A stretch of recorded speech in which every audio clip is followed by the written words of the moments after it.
Stand by to launch FanStream Sports. 3, 2, 1. Let's start. Hello, sports fans. Welcome to FanStream Sports. Nothing but pure sports. This is the JP Show. JP, it is so good to hear you back on the air. Stand by. Now, here's JP.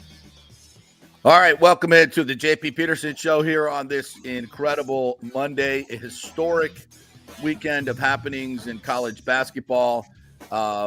And there's so much to get into with not only what happened on the court, but what's going on off the court. Amazing and despicable all at the same time. So we'll get into that today. It was a big weekend for the Tampa Bay Lightning as they clinch a playoff spot, something that was, I think, at one point very much in peril this season, but they get the job done. So we'll talk about the Lightning as well. And what a game Saturday in Pittsburgh. Just fantastic hockey all the way around. The Rays win a series in Colorado, which was fun. Being out in Colorado was also fun. We'll talk a little bit about that. And we got a big basketball game tonight, the national championship, Purdue and UConn. And how about this? John Calipari leaving Kentucky for Arkansas. Ooh, good morning to you, Nick Geddes. Is that enough to talk about this morning? And we'll get some Bucks in as well.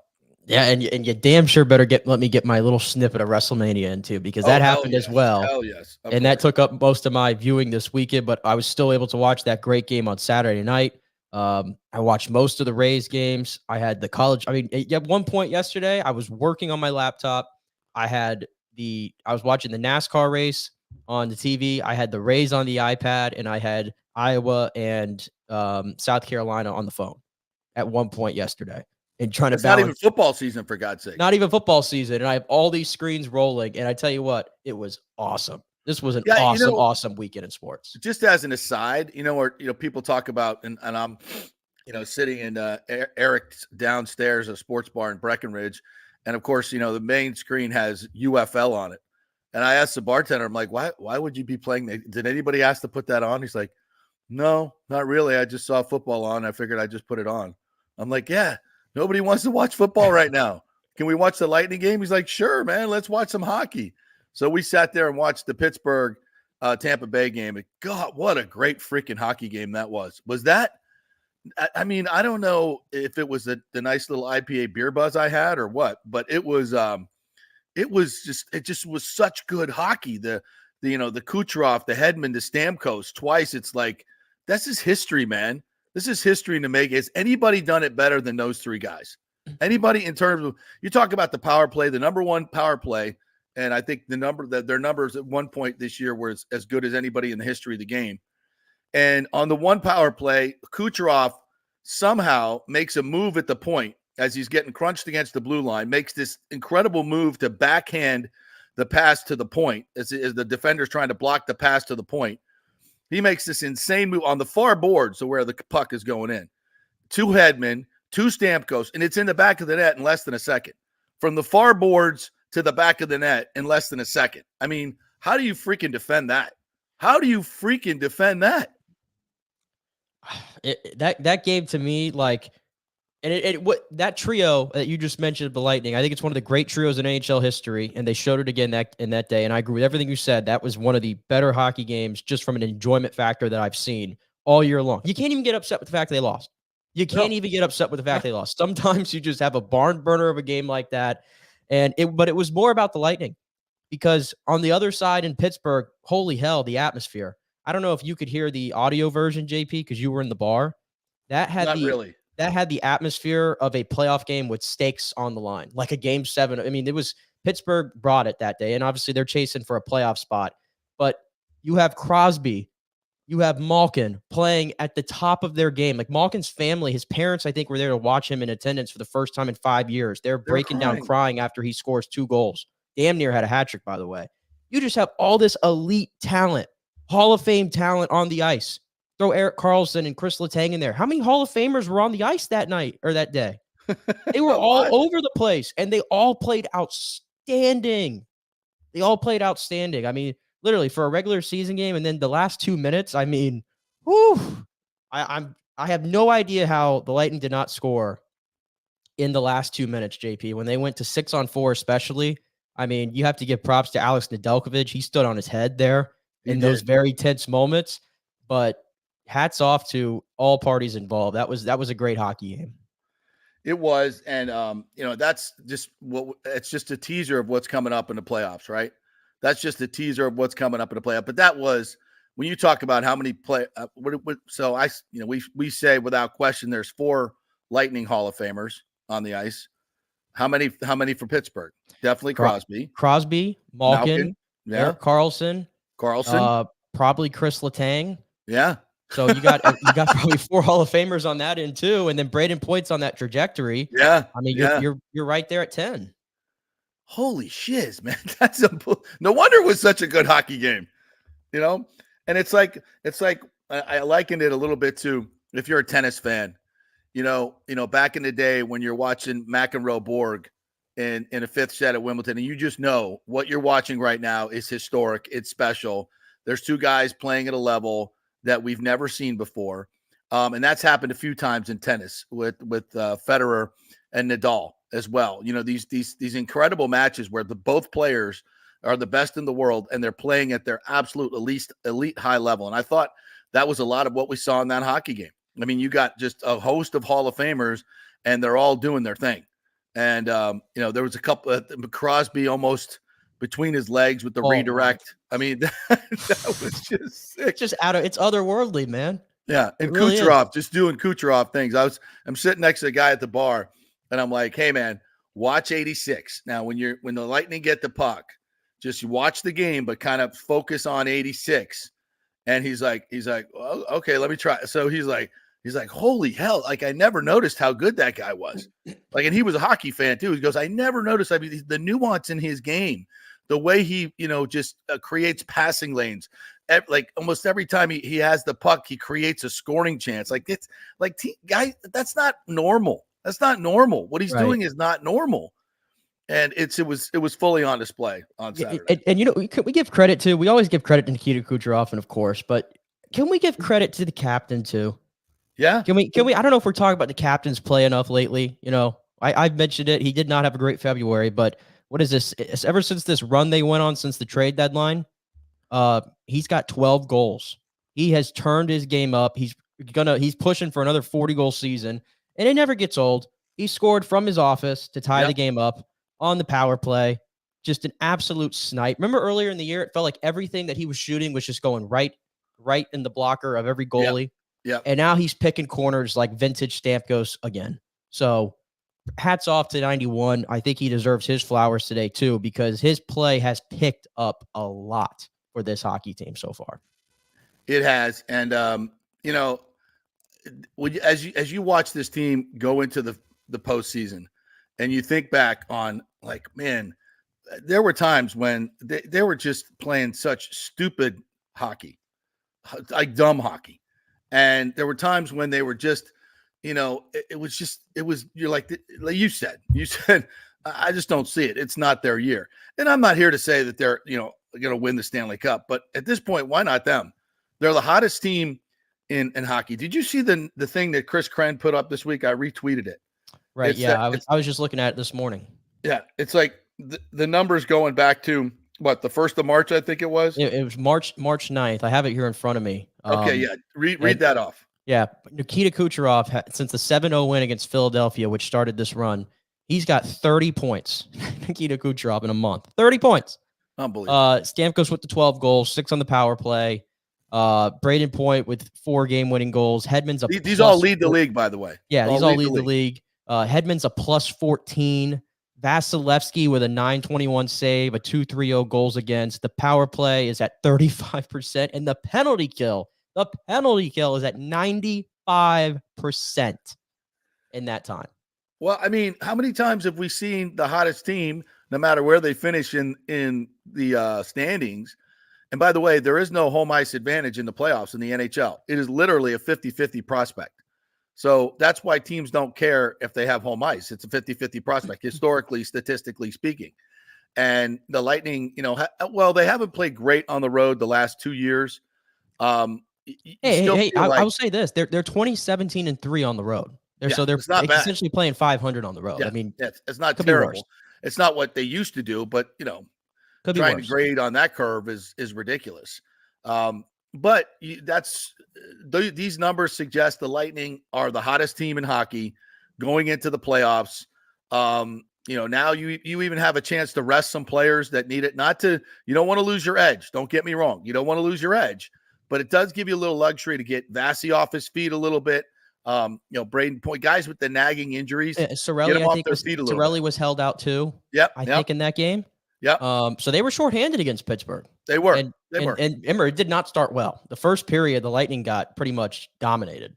Yeah. But something happened and they turned up again in the second and third period. Yeah, the second and third periods were just virtuoso hockey on both sides, and it was fun to watch. It was fun to watch, especially in that environment where we're just sitting there at their bar and we're cheering, and people are like, "What the hell's going on?" And by the end of the game, we had like 4 or 5 people just so enwrapped in this game, that it was just because it was just such good hockey. So the Lightning will be back at it tomorrow night, back at home. I'll be back in the building there as they take on. It's escaping me. Stand by. Who was this? The Blue Jackets. I knew it was an easy game. I didn't want to speak out of turn though. So Columbus comes in. They're toast. So hopefully you just take care of business. And then we got the Senators on Thursday night. Hopefully that's another dub. And then they go on the road Saturday at the Capitals, which will be a war as Washington tries to get into the playoffs. So listen, and at this point, I don't even care if we play Florida because Florida's been leaking oil a little bit. So and Boston's won 4 in a row now. Yeah. So they have a 5-point cushion on Florida with 4 to go. So I think Boston probably has the Atlantic on lock. Yeah. So it's looking like it's gonna be Boston. And like we've been saying, I'm more than okay with that. Boston is our bitch. James says, good morning, guys. Awesome game Saturday in Pittsburgh. I still think Vasi not at the top of his game. Next year, I'm sure he will be totally back. Your thoughts? I got to say I think he's at maybe not the top, but like he's in the 95th percentile. I mean, look at his numbers. I know they gave up 5 the other day, but I'm trying to recall each and every goal. But I never thought, okay, that was a softie. There were some freaking amazing shots that went in the net. One was clearly redirected right in front. I think that was the game winner. And nothing he can do about that. Right. He's on fire. Yeah. The thing that's going to tell the story about this Lightning team, and it goes for Vasilevsky, is over the last month, they've raised their level of play. But as you know, JP, as we all know, when you get to the playoffs, it has to go to another level. Like what you're seeing right now is a good level of play. It has to get to another level. Do the Lightning have another level to their game? That's what we have to learn. Is what we're seeing right now the past month, is this the level? Is this what they have at their best? Yes. Or is there something else in store for this team? That's going to be the question. Well, I think how can you say no? And that's the thing. That's the thing about the experience of winning the Cups, Nick, is the core of this team knows what it takes. And those are the guys that are going to drive the bus. Hedman, Vasi, maybe Sergachev, Sorelli, Pointer, Chernak. Nick Paul starting to play really well too. Nick Paul playing really well. And Mikey Asimont is, he's that Yanni Gord type of player that just gets under people's skin. I love it. Tanner Jeannot is back. And let's not forget about Duclair and Dumba. Duclair, I thought played really, really well the other day. Another goal scorer's goal. This team to me is scary. It's scary. And I think with their championship pedigree, nobody wants to play them. And if they can get out to a lead, and I think Cooper does too. I think he loves going on the road for the first 2 games. I think he loves it. It focuses their team. They typically steal 1, if not 2, and now you got to take control of the series. It puts the other team in a bad mental state. They just seem to like that setup, and I got no problem with them going into the postseason playing those first 2 games on the road. Yeah, and by the way, speaking of John Cooper, he's not going to win it again. But damn it, if this isn't one of his better coaching jobs this season. I mean, it's still crazy to me that he's on the short list of some of the greatest coaches in the history of the National Hockey League, and he's never won the Jack Adams Award. It's never happened. And it's not going to happen this year. I doubt he's going to be really a finalist or anything like that, but it cannot be overstated because the Lightning for a while, again, were running on one guy only. Yeah. And they've had limited depth scoring, but they have found something. They have mastered the art of do enough to get in and go from there. Yep, agreed. They know what time it is. They know what time it is. It's playoff time. It's time to get into that mode, and you've seen it in their play. So I love where the Lightning are tonight. Absolutely love where they are, and there could be a chance of them even catching Toronto as they play them, I believe, on the last game of the season. Correct. Yeah, and they got the Capitals, then they got the Buffalo on Monday the 15th. That's tax day, by the way. And then the Maple Leafs on the 17th to end the regular season. Yep. At home. Could be I don't know who has the tiebreak. Well, Toronto also has a game in hand right now. Okay. So keep that in mind. All right. So that last game might actually, who knows? What if a great scenario would be they go in tied for that last game? That would be awesome. Yeah, it would. And if they get the third seed, if they get third place, I'm trying to think who they would play. They would play Florida. Florida. Okay. So I don't know if that's a good thing. I would rather start with Boston. Agreed. Yeah, it's not a problem. Kenneth McCleary says, hey, JP, quick question. I didn't get a chance to hear what the deal was with the update on Florida State's lawsuit. I was just wondering if you might be able to give a quick synopsis. By the way, go Bolts. Thank you, Kenneth. Appreciate it, my friend. I'm not sure I've seen you in the comments, so thank you very much. We're growing. Seems we get new people each and every day, so thank you so much for watching and commenting as well. I'll be honest with you. I haven't studied it the way I want to study it. Been on vacation, haven't really delved into it, but I read a couple of articles, saw some stuff on Twitter, and basically they lost the venue argument for initially. They'll appeal it, and I still believe they have a strong case. But venue matters. I mean, venue matters, especially in the common this era of our justice system. Obviously, the venue matters. So, to what degree it matters, I still think it doesn't change the fact that I think the Noles have, and Clemson as well, have the law on their side. The ACC has violated their contract on multiple levels, and it just seems like FSU has very cogent legal arguments where contracts have been mishandled. The whole secrecy of the contract is beyond.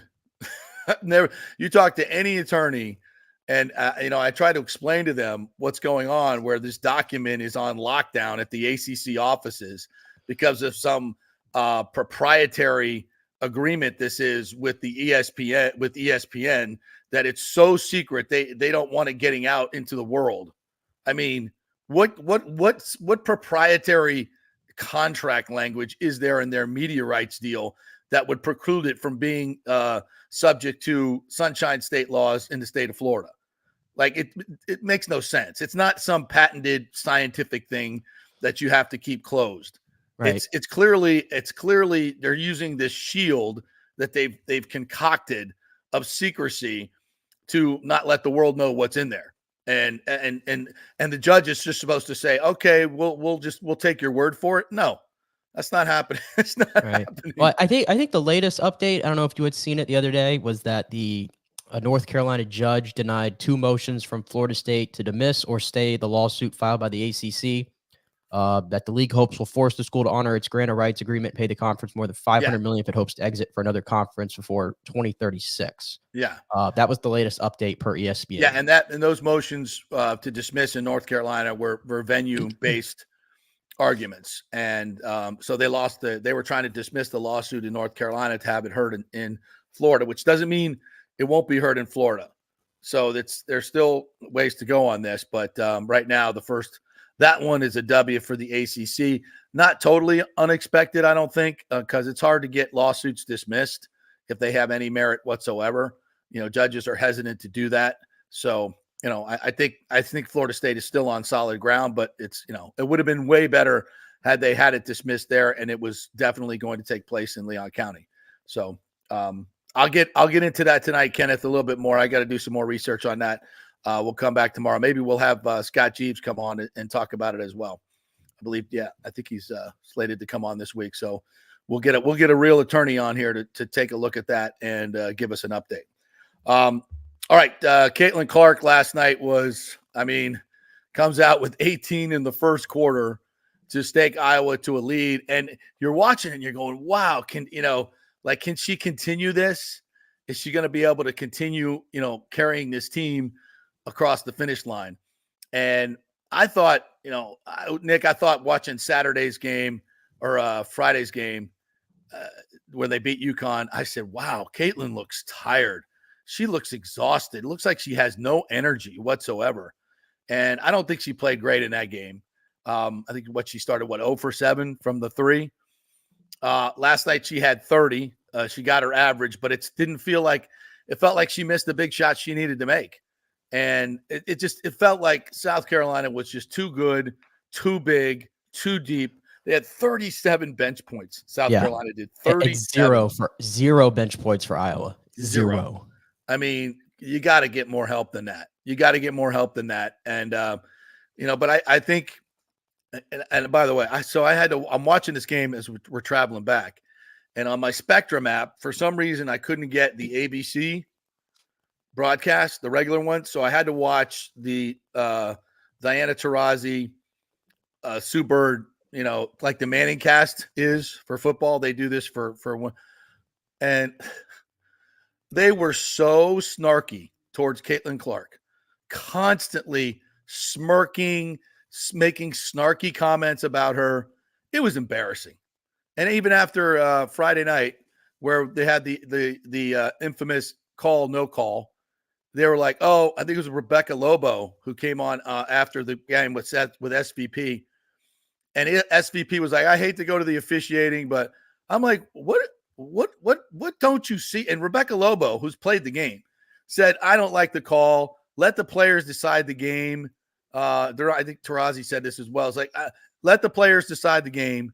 And I'm like, that call, and she said it wasn't even, part of the play. It's the primary ball defender. I thought it was a clear foul. I didn't understand. It's a clear foul. I didn't understand the discourse about it. And if you saw the angle from the other side, she takes a whole step over and puts her arm out, right, and keeps the trail defender from challenging the 3-point shot that would have won the game. Like, you can't get more germane to the play. You can't. It's the primary ball screen, the primary defender, and it's an illegal screen. I mean, if you were able to do that for Caitlin Clark all game long, she'd have hit 50. If that's what you're going to be allowed to do to get a player open, slide over and put your arm out, then she'll hit 50 all night. But you can't do that. It's illegal. It's an illegal screen. You can't play that way. And listen, I guarantee you, Gino Auriemma is like, whatever you got to do, set the screen. Don't worry. They're not going to call you for an illegal screen at this particular point. And that's probably good coaching. But to me, that was a courageous call. That was an official saying, that's not right. That is a clear infraction. It's a foul in the first quarter. It should be a foul in the fourth quarter. And I think it was a courageous call, if anything. And I applaud it. And I got no dog in this fight. I mean, do I want to see Caitlin Clark play? Sure. But I also respect what South Carolina did. Perfect season. I want to watch them play. They're freaking amazing. They are amazing. The way they play defense, their athleticism, the way they are so well coached. Dawn Staley is the freaking GOAT right now when it comes to women's college basketball. That woman can flat out get her girls to play. And they are so well coached. They don't make mistakes. They execute to perfection. They play insane defense. And I couldn't tip my cap more. But I got no dog in this fight with UConn, and Paige Beckers. I want to see her play too. A foul is a foul. And I think so much of that negative stuff is all just Caitlin Clark hate. It's Caitlin Clark hate. And I saw it all weekend long from all these WNBA players. And it's disgusting. And they're talking about, her game won't translate. Like, I'm watching the final, and I know it's a different broadcast, and they're like, if you don't like it, turn it off. I'm like, I wish I could. But it's like, why do you got to be so snarky about that? Her game won't translate. It's okay if you can, you can do that against 18-year-old girls in college, but you can't do that against grown women in the WNBA. Okay, and you know what? They may be right. And of course they are right. It's going to be harder for her in the WNBA. But I thought that venue to be constantly making snarky comments about it was ridiculous. I mean, I'll give you what it is. People hate greatness for whatever reason in sports. People love to rally around all-time great athletes that they see, and they're waiting for the downfall. Yep. They're waiting for it. Caitlin Clark has reached, I'm trying to say this the right way because I don't want to like over say it, but like kind of how LeBron to an extent, Yeah. a lot of people prey on that man's downfall rather than just appreciating the fact that he is giving you what he's giving you in his 20th NBA season. Incredible. As one of the best players in the history of the game, right? And people still hate on him and they wait for the downfall, right? And Caitlin Clark to me, has sort of reached that kind of territory now where she's become polarizing because she's such an all-time great. It's the same thing that Tom Brady went through. It's the same thing that I'm sure Michael Jordan went through and every other all-time great athlete, rather than just appreciating what you are seeing in front of you and understanding that you are witnessing greatness. Like sometimes you need to sit back and just enjoy it rather than debating, oh, is she the GOAT? She didn't win a national championship, so you got to take her out of the table. No, she's firmly at the table. And even if you don't want to call her the greatest women's basketball player of all time in college, fine, whatever, have your preferences, but she's at the table. And I'll tell you this, in the grand scheme of women's sports, college, pro, whatever, in my lifetime, she is the most influential female athlete there has ever been. There has ever been. We have over 14. I'm curious to see the ratings on this game. The UConn game against Iowa was 16 million. Was 16 million people. Only the World Cup game between the U.S. and Portugal in 2014 World Cup drew a higher rating for ESPN of a non-football game in the history of that network. We're talking about women's college basketball with Caitlin Clark as the draw. So hate all you want, but she is the biggest influential figure in the history of women's sports in my time on earth. And that's not debatable. The numbers speak for themselves. I mean, 16 million people watching a college women's basketball game. Are you freaking kidding me? Right. I mean, that dwarfs the NBA final. Did you watch a second of the men's games over the weekend? Yeah. Yeah. I mean, unbelievable. I was going to say, I barely watched much of the men's tournament this weekend. Boring. It's just not the same. It doesn't have the same flair as the women's game right now. It's boring. It's boring basketball. I totally agree. And they don't seem well coached. They take bad shots. It's just bad. Yeah, the women are playing fundamental basketball, and I think that's why so many people are drawn to it. Yeah, yeah, and it's just guys jacking up shots, taking stupid one-on-one moves to the hoop. And, and two things could be true, by the way. Caitlin Clark, everything I just said stands, but let's give credit to South Carolina for this all-time team and program that Dawn Staley has put together. 38-0. You don't see that every single day. Incredible. And 18 points in the first quarter. Guess what? She had 12 the rest of the way. Yeah. Dawn Staley and the outstanding players on that South Carolina team did a great job to neutralize her for the rest of the game. And they limited any pushback that Iowa was going to have in that basketball game. And you mentioned Dawn Staley. I mean, if you include her college career, 2-time Naismith Player of the Year, WNBA, 6-time All-Star, Hall of Fame, recognized as one of the greatest players of all time, and now her coaching career, Dawn Staley is at the table when it comes to the greatest female athletes / coaches of all time too. Yeah, her imprint on the game is just enormous, absolutely enormous on so many levels. And I want to just say a little bit more about the media coverage of Caitlin Clark. And by the way, you know Twitter, and I think I texted this to you, but I certainly tweeted out. How on Friday night with 16 million people watching was Caitlin Clark not trending? And Iowa was not trending. Becker's was trending. UConn was trending. Caitlin Clark was not trending. Iowa was not trending. How does that work? I don't. I on my end she was trending. I don't know. Everybody's got their. I pushed the on my end she was button, trending. Trending sports wasn't there. It wasn't there. So that's bizarre. Number one. Number two. This whole we've seen it all weekend long, and it's not just about Caitlin Clark. It's now the media has to make this a race thing. They got to make it a race thing, right? They got to make it a race thing, and then they have to make it a political thing. And it's like you're on one side or you're on the other, and you can't be anywhere in between, which is ridiculous. and why they have to color this, especially the LSU versus Caitlin Clark. That was all along racial lines. And I just can we I just think stop? I think the way the LSU team was treated by the Ridiculous, media was grotesque. I think it was grotesque. The article in the LA Times that the writer had to put an apology out for what he tried to paint it in a certain direction, but he failed miserably. He referred to the LSU players as dirty debutantes, which again, What is that? type that into your Google machine at your own risk. I did it, and I wanted to delete my search history right away. It's a despicable term. Again, I don't need to talk about it here. Just go look it up. It's just, I didn't understand that. I thought, and everybody made a big deal about the trash talk and everything. And was there moments, especially last year, the ring thing from Angel Reese, did I like that necessarily? Maybe not. I wouldn't have done it. But at the same time, this is sports. It's an emotional game. And Caitlin Clark, by the way, she gives it too. She's a big trash talker too. And nobody on the court had a problem with it. And so if they don't have a problem with it, I don't have a problem with it at the end of the day. Yeah, some of the things that were said about LSU and South Carolina are just disgusting, despicable. It's on both sides. And why can't we just have a effing basketball game? Why can't we just have an effing basketball game? Why does it have to? Why do all the commenters? And that's just part of what ESPN does. I mean, we know where their agenda is, and it's just going to be part of it. You would hope some people would speak up. And I saw a little bit of it today. And I think there was definitely a memo that was sent out to all ESPN talent.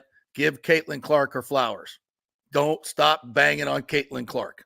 And so I think they changed their tune a little bit, but it's sad. I'm so tired of it. Everything has to be viewed through this black and white lens. And it's the media that does it and it's disgusting. It creates division. I don't remember this 10, 20 years ago, 30 years ago. We never talked about this. It just wasn't part of it. Was just sports, man. When you were playing it, when you were watching it, it was just sports. I mean, all races are represented to whatever levels you want to talk about, and that you're supposed to have a level playing field. This is where it's supposed to be. And the way I honestly looked at it, JP, and it goes beyond Caitlin Clark. It goes beyond Angel Reese. You can look at Juju Watkins for USC. You can look at all the fantastic players on South Carolina as a whole. You can look at Paige Beckers. It's different players from different backgrounds, from different upbringings. To me, that stuff, I think we all are aware of that, and they all are fantastic players. They let their game do the talking, and we all just sat there and enjoyed it. I mean, that's just the way that I looked at it. Yeah. Well, it's just when you have to listen to the commentators afterwards and during the game, unfortunately, I just think it's sad the way some of these, women and men within the media have to have their agendas and just can't look at it from a basketball standpoint. Rick says, come on, JP, the women never had a bracket until this year. It was actually the first year the women were on TV. Of course, he's referring to the wonderful, absolutely idiotic comments from our vice president that the women have never had brackets until 2022. Ridiculous. But you know what? The women's game has seized the day. And has seized the day. It has earned it. And it's just organic. It's organic. People love to watch it. And I'll tell you, one of the draws to it is it's not all, even though it is underneath the underbelly, it's not money driven. It's not professional sports yet. There's still some innocence to this level of play in the women's game. Now, I'm not naive. I know Caitlin Clark's making, officially $3.1 million in NIL. I'd probably put it closer to 17 to 20 million. And here's the other thing, and we brought this up a couple times. Why is she going to the WNBA? Why? Why would you do that? Like, you have another year of eligibility in college. She's going to go to the NBA and be one of a number. And I compliment her on taking on the challenge, but she's the draw. She could make $20 million next year staying in college. Well, I've said this though, like all the endorsements she's have and everything, and they're going to keep growing. They're going to follow her to the WNBA. That's not going to change. She's going to make her money. And in my opinion, she is what the WNBA needs, because everybody has proven that they will tune in to watch the college game for all the reasons that we've pointed out here on this show. Caitlin Clark won't follow to the WNBA. Well, this is a case study. This is a case study now. It won't. There's not going to be 16 million people watching the WNBA. I'm telling you. We'll see. Because Caitlin Clark is not going. She's not going to be the star. She's not going to be. The WNBA would be foolish not to present her as the star. Well, you can present her all you want, but if she's scoring 11 points a game, she's not going to score 11 points a game. She's going to be lighting it up. She's that good, in my opinion. She's going to get hers, but she's not going to be the dominant force that she is in college. There's no way. There's just no way. It's a totally different level of play. It just is, and I think she's just going to be one of many. Whereas she is the draw and will draw huge audiences in college sports. But I don't think it'll. I'll be interesting. Let's see if it transfers over to the WNBA. But we're all gonna watch it to start. You mean to tell me Caitlin Clark's WNBA debut, wherever I don't know which team is picking number one, but obviously they're going to pick her. But I know that last night. I forget though. Yeah, we'll research it obviously. But whenever that day comes, her first game, I imagine it's going to be an ESPN or ABC on primetime. And I think there's going to be a lot of buzz around it. And you might see that game end up being the highest viewed WNBA game of all time. Oh, I think it will be, but I don't think it'll approach 16 million. Maybe not. But even if it gets to a really good number, I think that's a win for that league. Well, and then if she does bring that type of viewership, then the money in the WNBA is going to go up tremendously. Yeah, it's Indiana, by the way. The Indiana Fever, I believe that is picked first. So the money is going to go up tremendously because they're going to have the eyeballs now, which is going to bring the advertisers, which is going to bring more money to the entire league. And I think a lot of the snarkiness coming from the WNBA players, maybe they sat back and said, you know what? Tiger Woods is coming to our league and we're all going to make more money. Hopefully they finally got it. Instead, stop, being so snarky and by the way, nasty towards her. Caitlin Clark is going to transcend the WNBA. She's actually going to help the NBA too, because when we get to All-Star Weekend next year, forget about the game. It's a lost cause. They did Sabrina versus Steph this year. You can go ahead and Sharpie it in. It's going to be Caitlin versus Steph next year. And that little 3-point thing they do at the All-Star Weekend. Yeah. And that's going to be monster. Yeah, it writes itself. It's going to be right. It's going to write itself. She's going to make an impact on NBA screens too. It's going to be interesting. And LeBron's tweeting about her. LeBron loves her, obviously, and loves watching her play. Like, come on. I'm telling you, I think Caitlin Clark is the hope for that league. It's going to work. I think it's going to work. It's funny, though. I saw a lot of people tweeting that have been very snarky and critical of Caitlin Clark. There seems to be a reversal of fortune in the past 2 weeks or more of a week, wherever some of these WNBA players, we can't wait to see you get her. You're the one that's been trashing her for weeks. Threatened by her. Yes. Now they finally, maybe the WNBA commissioner sent out a memo and said, hey, stop it. She's the golden goose. She's going to put money in your pocket. Stop being so snarky. She's going to change. I'm telling you, if the WNBA plays their cards right, it's going to change that league. Yeah. It's going to change it. All right. We got to take our first break. We are brought to you by the Jeeves Law Group, JEEVES lawgroup.com. They are local, they are trusted, and they get results. Scott Jeeves, good friend of the program.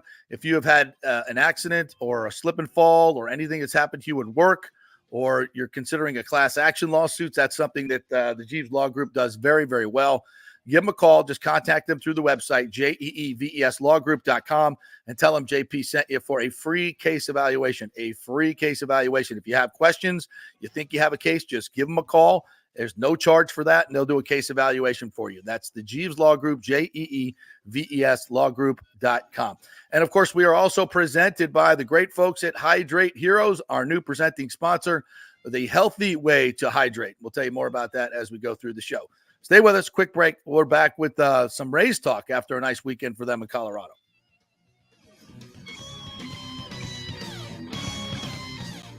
JP here for my friends at your local Synovus Bank. And I do mean friends, and I do mean local. One of the local managers in Tampa is John Acosta. Big fan of the show, and I've known him for over 40 years. He's been in local banking since 1983. You talk about developing relationships. You don't stick around for that long unless you're doing things the right way and have a great reputation. And that's the focus company-wide at Synovus. Big enough to handle any complex international transaction, but small enough to answer the phone when you have an urgent question about your business or personal account. And for personal accounts, they have a very easy app that works great. You can do everything online. And for large or small businesses, you will get that personal touch and services to help build your business, taking your dreams and aspirations from the whiteboard to reality. We can make that happen. Let us show you how. For a get acquainted meeting to open a business or personal account, just call John or go to synovus.com to find out where your local branch is. Everyone knows Italiano Insurance is your go-to for home insurance, but they also have an amazing team that focuses on business insurance. Yes, your business is most likely your biggest asset, so make sure you have the right coverage at the most competitive price. And if you started a side hustle recently, don't forget you need business insurance, because if you get sued in this over litigious society we live in, you could lose all your personal wealth. So get that business insurance. And for the best customer service, always choose Italiano. My representative, Charity, is amazing. I called her late on a Friday because my insurance was going to lapse. She stayed late until the job was done. You just don't find that anymore. Give them a call, 813-877-7799. That's 813-877-7799. Italiano Insurance. JP here for the Geddes Gordon Real Estate Group and our good friend Jane Geddes. Folks, simply put, there is nobody like Jane. Jane is a former LPGA two-time major championship winner. She was also vice president of talent relations at WWE. She also has a law degree from Stetson. So if Jane can drain a 10-footer to win the U.S. Open and stare down Hulk Hogan in the boardroom, you want Jane on your real estate team to not only negotiate the best deal, but find you the perfect home or investment property. And when you work with the Geddes Gordon Group, you become part of the real estate family and get concierge services that include expertly staging, marketing, and preparing your home for sale. Advice on golf properties. Hey, you might even get some golf tips. Many of their clients become friends long after the sale or purchase is completed. It's all part of the deal. So if you're looking for that perfect home or investment property, or try to get top dollar for your home, go with Jane Geddes and the Geddes Gordon Group, because there's nobody like Jane. Call 813-485-6808 or go to geddesgordon.kw.com. That's GEDDES Gordon.kw.com. or call 813-485-6808. With over 34 years of producing small and large events, Extravaganza Productions is truly a Tampa treasure when it comes to creating some of the very best events in Tampa and all across the United States. I've worked with them at the Florida Sports Hall of Fame inductions, the Warrior Games, which was an Olympic-sized event spread across all of Tampa Bay. They are the very best, from small meetings to exceptionally large corporate conferences to galas, fundraisers, sporting events, grand openings, whatever you want. Team EPI has an extremely talented staff of designers and show producers that develop extraordinary events fueled by the visions of their clients. You can reach them at their Tampa headquarters at 813-621-4700 or go to extravaganzaproductions.com. Let's go. Right now, back to the show on FanStream Sports. All right, welcome back to the JP Peterson Show, brought to you by the great folks at Hydrate Heroes Beverage with Benefits. If you're looking for a hydration drink, folks, that will not have all that sugar and all the other nasty caffeine and everything else that's in these other drinks, this is a plant-based beverage. It tastes terrific. It will hydrate you and give you a lot of healthy benefits. It's Hydrate Heroes. We'll tell you all about it as we move through the week. They are our new presenting sponsor.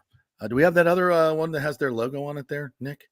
If we flip it over, the other screenshot. Can you? We're working on it. We got to make it transparent here so you can still see our faces. All right, good. So we'll get that going as well. All right, so the Rays get a big series win over the weekend. I didn't know how they were going to play baseball on Friday and 70-mile-an-hour winds. That was pretty crazy. I mean, being out there in Colorado and experiencing that the other day, I mean, just watching the snow come down, and it was like unbelievable how the wind was just, you saw these like little tornado things that come whipping down the 4:00 run. And it's really something to behold. And then on Front Range, there were gusts up to 100 miles an hour. And on Friday, they played through it. I'm not sure how they played through it, but a horrible end of the Friday game as Pete Fairbanks walks three guys couldn't feel the seams of the baseball. And in that climate, and it's different, folks. Everything feels different. Everything is different. It just feels weird. Oh, there it is. Nicely done. Thank you, Tim. See, we did that live on the air, presented by Hydrate Heroes, plant-based hydrate. I like it. Beautiful up there. Thank you. So it was incredible to just be out in that type of wind in the snow falling down. I wasn't out there long, I can tell you that. I didn't ski in that stuff. But that ninth inning was not good. And then, Cash said, thank you for playing, but you're not playing anymore this weekend. Well, this is the kind of the problem with Pete Fairbanks. Remember, he has that thing that he was diagnosed with where it's hard for him to pitch in the cold. Yeah. And he had this, I was watching the post game and they went to him and boy, he told Topkin, Topkin asked him about the baseballs and he was like, horrible. And you can put that in all caps, and basically went off on the baseballs or whatever for all of them feeling different. I think it was just a Pete Fairbanks thing. He seems to be one of those guys that everything has to be very specific to his liking if he's going to have his stuff. I don't know how I feel about that necessarily. If he's going to be your closer in some big crunch time moments, we saw what happened against Cleveland in that wild card round 2 years ago. Yep. So let's just get it out of the way. In general, first of all, you win 2 out of 3 against Colorado. Obviously, let's take it.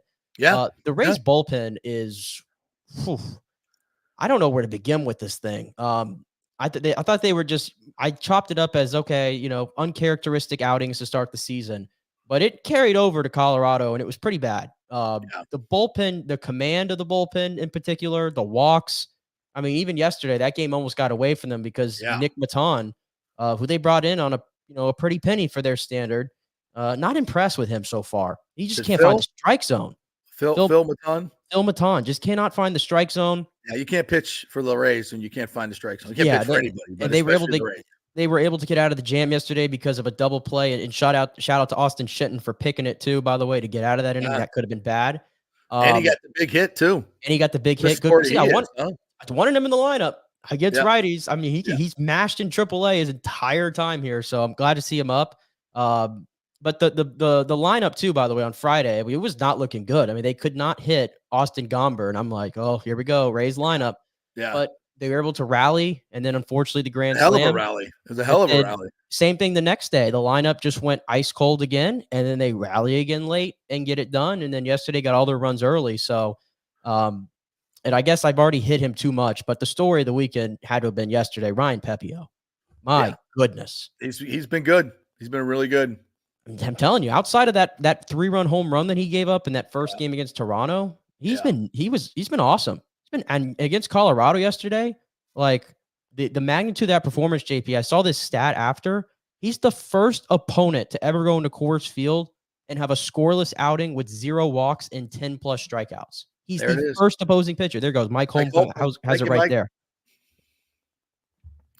Yeah, that's doing something. That's doing something, and especially in that ballpark, where it's the balls are different, no question. They shouldn't all be different. Your balls should be similar. One should be like the other, and when it's not, that's a problem.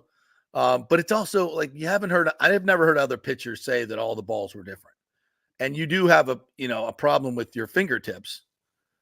So I think Mr. Fairbanks might be a little bit off here, but it's look, it is, and I think Cash was smart not to put him back out there because his mentally he's not in the right frame of mind, and I'm like everybody else sitting there going, Sharon Armstrong, are you going to be able to get this done? I don't, we got somebody warming up. What's going to happen here? And they put it all on him, and they got the double play and they got out of it. Good on you, but if they lose that game, what are we saying? Where's Pete Fairbanks? And why can't Pete Fairbanks pitch? Because I don't know why. I don't know why, because he can't feel the baseball at that level.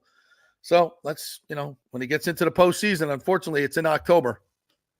Yeah, they've got to do something with this bullpen. They told me at the beginning of the year they felt like this was the strongest bullpen they've put together.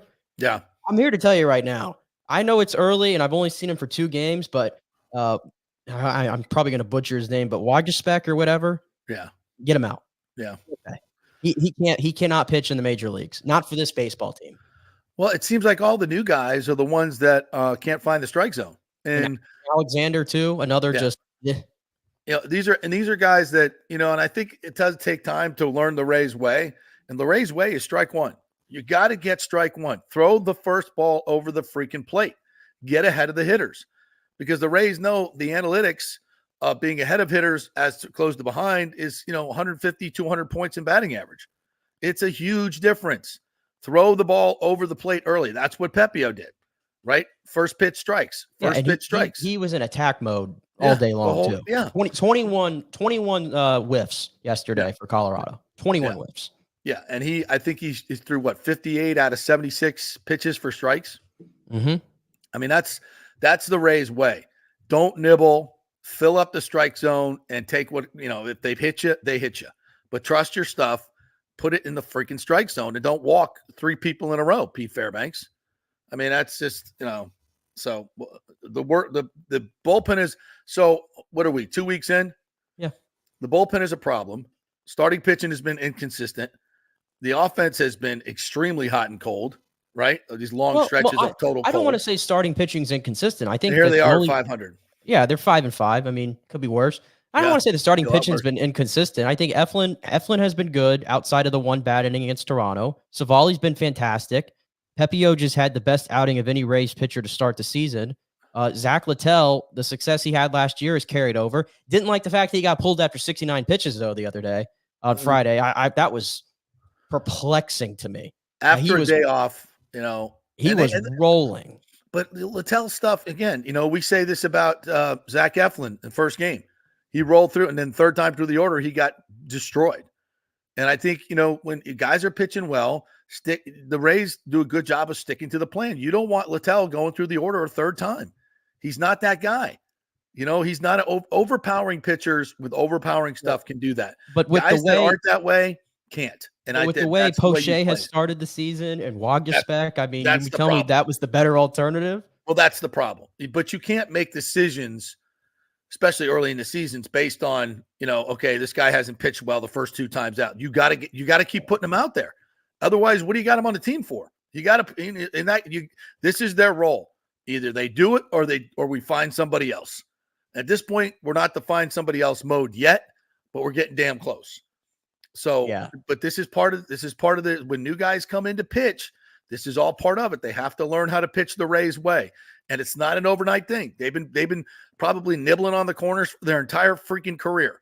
And they come here and they say, no, put it in the strike zone. Trust your stuff. Put it in the strike zone. And if you can't do that, you're not going to pitch here. You're not going to pitch here.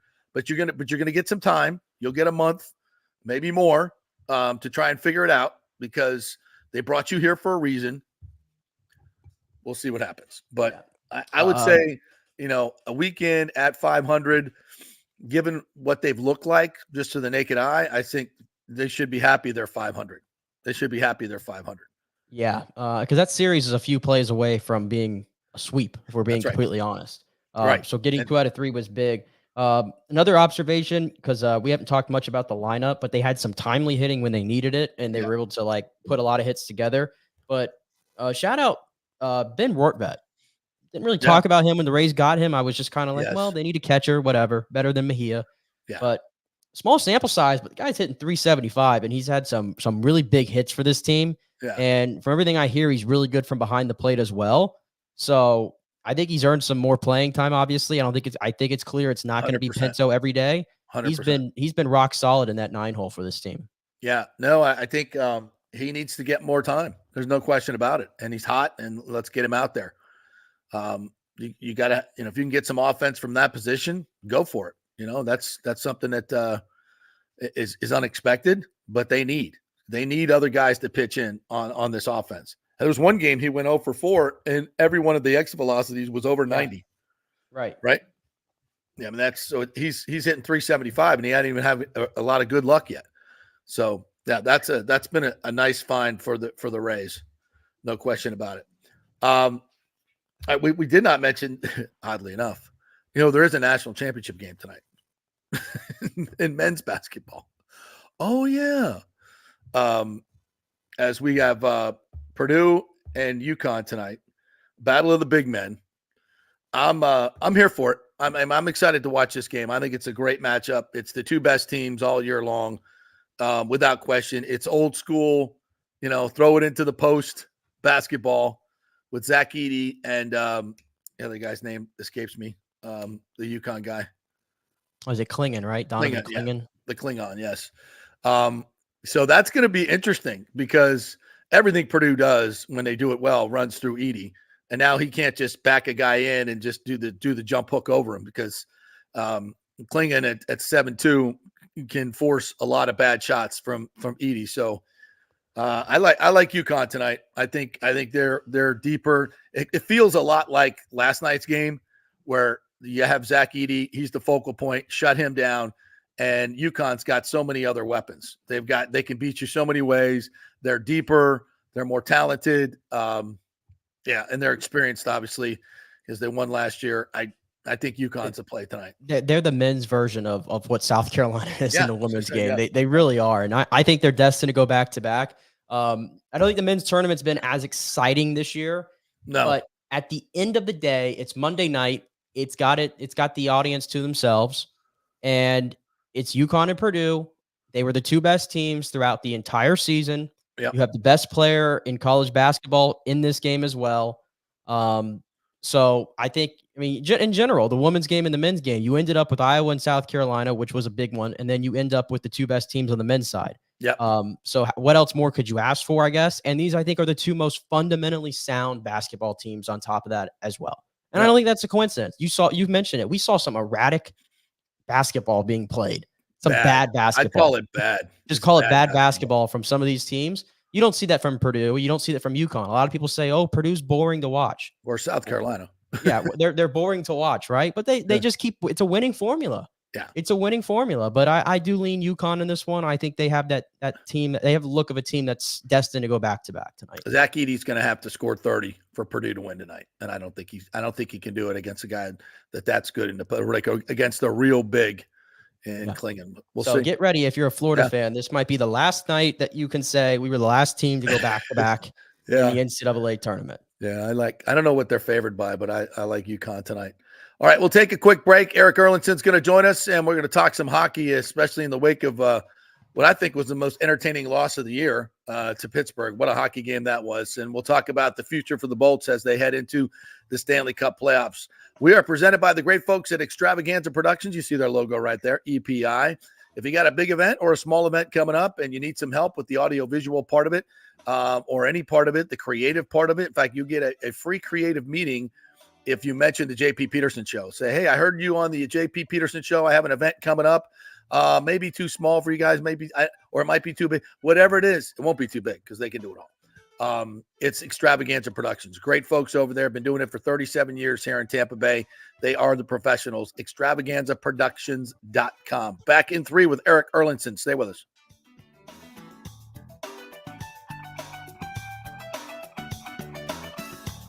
Hey, it's a great time to buy a house and get a mortgage with American Mortgage Services. Okay, I got your attention now. But JP, rates are at 8%. That's true. But I spoke with our friend Scott Fitzgerald at AMS Tampa, and this is what smart people are doing. Rates peaked at 8% last month, but they've come down, and AMS recently locked some folks in the high 6s. Prices have also stabilized or dropped in some areas. So if you're going to eventually buy, now is the best time to get the house you want. Fitz will get you the best rate out there, shopping it around to dozens of lenders, and when rates come down in a year or so, and the frenzy begins again, prices go bananas again, you will already have the pick of the litter. Then he will refinance you and keep costs at nearly zero because that's what they do at AMS Tampa. You're back at 4% in the house you wanted while others fight the frenzy. Be smart. Stay one step ahead. Email Fitz at scott@amstampa.com, scott@amstampa.com, or call 813-294-7595.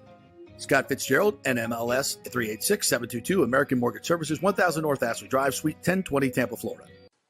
All right, this is for all you guys who don't want to go to the gym and do 5,000 crunches. At Bay Area Modern Medical Center, you can get on the new True Body machine where you can reduce fat and tone up your muscle. It's like doing 54,000 crunches in just 15 minutes. Define your body as you see fit. True Body offers personalized muscle stimulation that delivers the equivalent of those 54,000 crunches in just 15 minutes. Just get in touch with them at Bay Area Modern Medical Center, BAMMC.com. Chris Lugo and the team over there will set you up on TrueBody and get amazing results. Non-invasive with comfortable and little to no pain and zero downtime. You can isolate and target those areas that you want to improve and treat multiple areas simultaneously. It's an amazing machine, so check it out at Bay Area Modern Medical Center, BAMMC.com. Everyone knows Italiano Insurance is your go-to for home insurance, but they also have an amazing team that focuses on business insurance. Yes, your business is most likely your biggest asset, so make sure you have the right coverage at the most competitive price. And if you started a side hustle recently, don't forget you need business insurance, because if you get sued in this over-litigious society we live in, you could lose all your personal wealth. So get that business insurance. And for the best customer service, always choose Italiano. My representative, Charity, is amazing. I called her late on a Friday because my insurance was going to lapse. She stayed late until the job was done. You just don't find that anymore. Give them a call, 813-877-7799. That's 813-877-7799. Italiano Insurance. JP here for Extravaganza Productions. You know, I've worked with these pros on so many big and small events. They recently did the Kappa Alpha Psi Grand Reunion, the Tampa RV Show Exhibit. They did the Skills Center opening of Tampa Bay. They can do those small events. They do the biggest of events. So if you are thinking about planning a meeting or special event, call the talented staff at Team EPI. They will give you a free creative meeting if you mention the JP Peterson Show. They will provide you with an exceptional experience. Heck, they'll even show you their huge warehouse with great props. Anything you want. They'll do it on time and on budget. You can reach them at their Tampa headquarters at 813-621-4700 or go to extravaganzaproductions.com. Tell them JP sent you. Let's go. Right now, back to the show on FanStream Sports. All right, welcome back to the JP Peterson Show, presented by Hydrate Heroes, beverage with benefits. Nick Geddes joining me here this morning, as he does on every Monday, from On3 Sports, and our good friend Eric Erlinson from Lightning Insider. He's the man when it comes to the Lightning. Been covering this team for almost 30 years. That's a lot. That's a lot, Double E's. You just reminding me that I'm old, JP. That's all you're doing. We're seasoned. We're well seasoned, Eric. We're not old. We're well seasoned. That sounds so much better, doesn't it? Yes, it does. How are you? It's a much better way to put it. I'm good. How's your vocal protector doing? For those who are not listening to the post game show, you want to share that story with the friends here? Yeah. So obviously, I did the last call for the road games on Saturdays, and during that game, there was a scary incident where Hayden Fleury collided with Steve Kazari, one of the referees in that game. It was a very scary situation. They had to take Kazari off on a stretcher, and fortunately he's going to be fine. He's going to make a full recovery, so that's good news to hear. But during the course of our conversation with Chief after the game, we were talking about referees, and sometimes it's amazing that these guys don't get injured more often, right? I agree. Because it's such a fast game. The players are so fast, and they don't have much equipment. No. So as Chief colorfully pointed out to us, the referees basically have a helmet. They have some skinny shin protectors and a voice protector. Does that sink in yet, Nick? That sink in yet? Voice protector? A voice protector. A voice protector. I've Because never heard of such a thing. if you get hit in that area, your voice goes really high. Yeah. That's what I said, Chief, you can't do that to me on live on the air. You can't do that. I mean, I was rolling. Steve Carney in the studio was just rolling laughing. It was a classic from Chief. I've known Chief for 25 plus years. He's never used that phrase with me. Yeah. And it's amazing how much he still teaches me about so many I know. things. Isn't it crazy? Every time I do a show with Engblom or Chief, it's the same thing. I always learn something new about the game of hockey. And there's one for you. That's what they call it, folks. The vocal protector. Voice protector. A voice protector. Yeah. That game on Saturday, Eric, we were trying to wax poetic about it earlier in the show. I'll just give you the floor. It's one of the most entertaining games I've seen. And I think we counted, what did we count? 8, possible 10 Hall of Famers on the ice at the same time, Nick? Yeah. And you consider Pittsburgh and Lightning, probably at least 8 guaranteed with 2 maybe on the trajectory. That's unusual.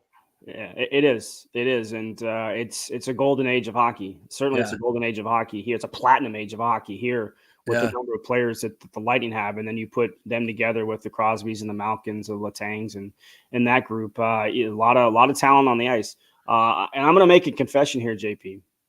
When you tweeted out after the second period that you had a feeling they were going to get a point out of this game, I was this close to tweeting you back saying you're absolutely nuts. I see nothing in this game that tells me the Lightning have a 3-goal comeback in them. And lo and behold, 10 minutes in there, it's a tie game. I got a feeling.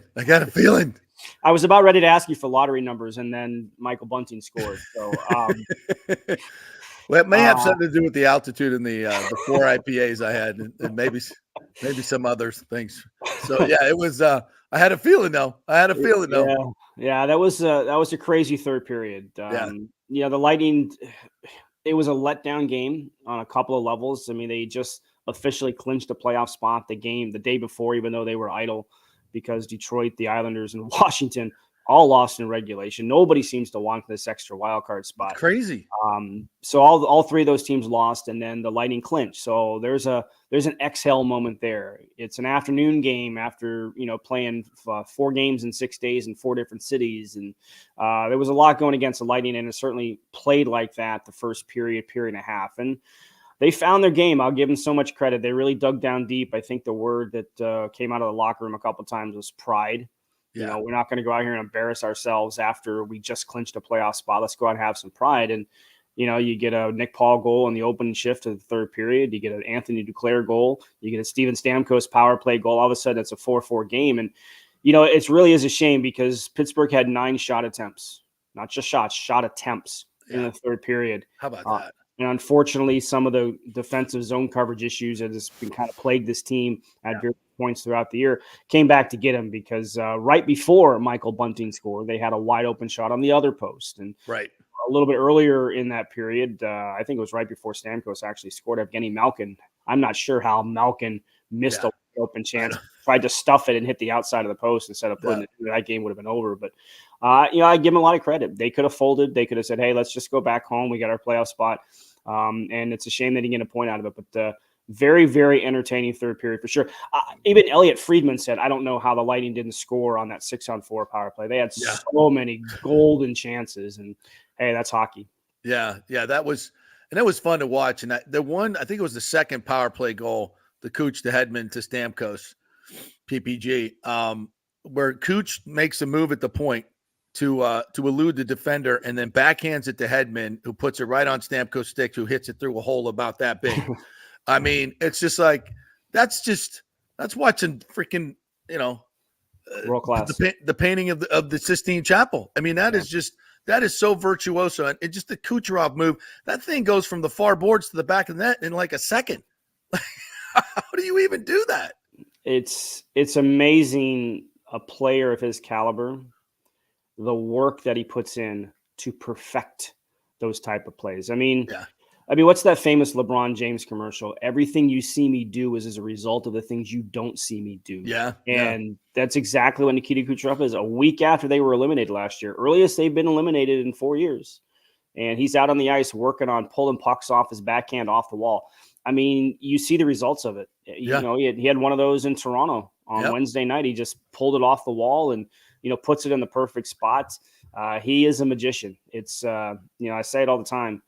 While guys like McDavid and McKinnon wow you with how they play the game, you got to go back and look at Nikita Kucherov's plays to get wowed because he's so subtle in his brilliance, and it's a marvel to watch.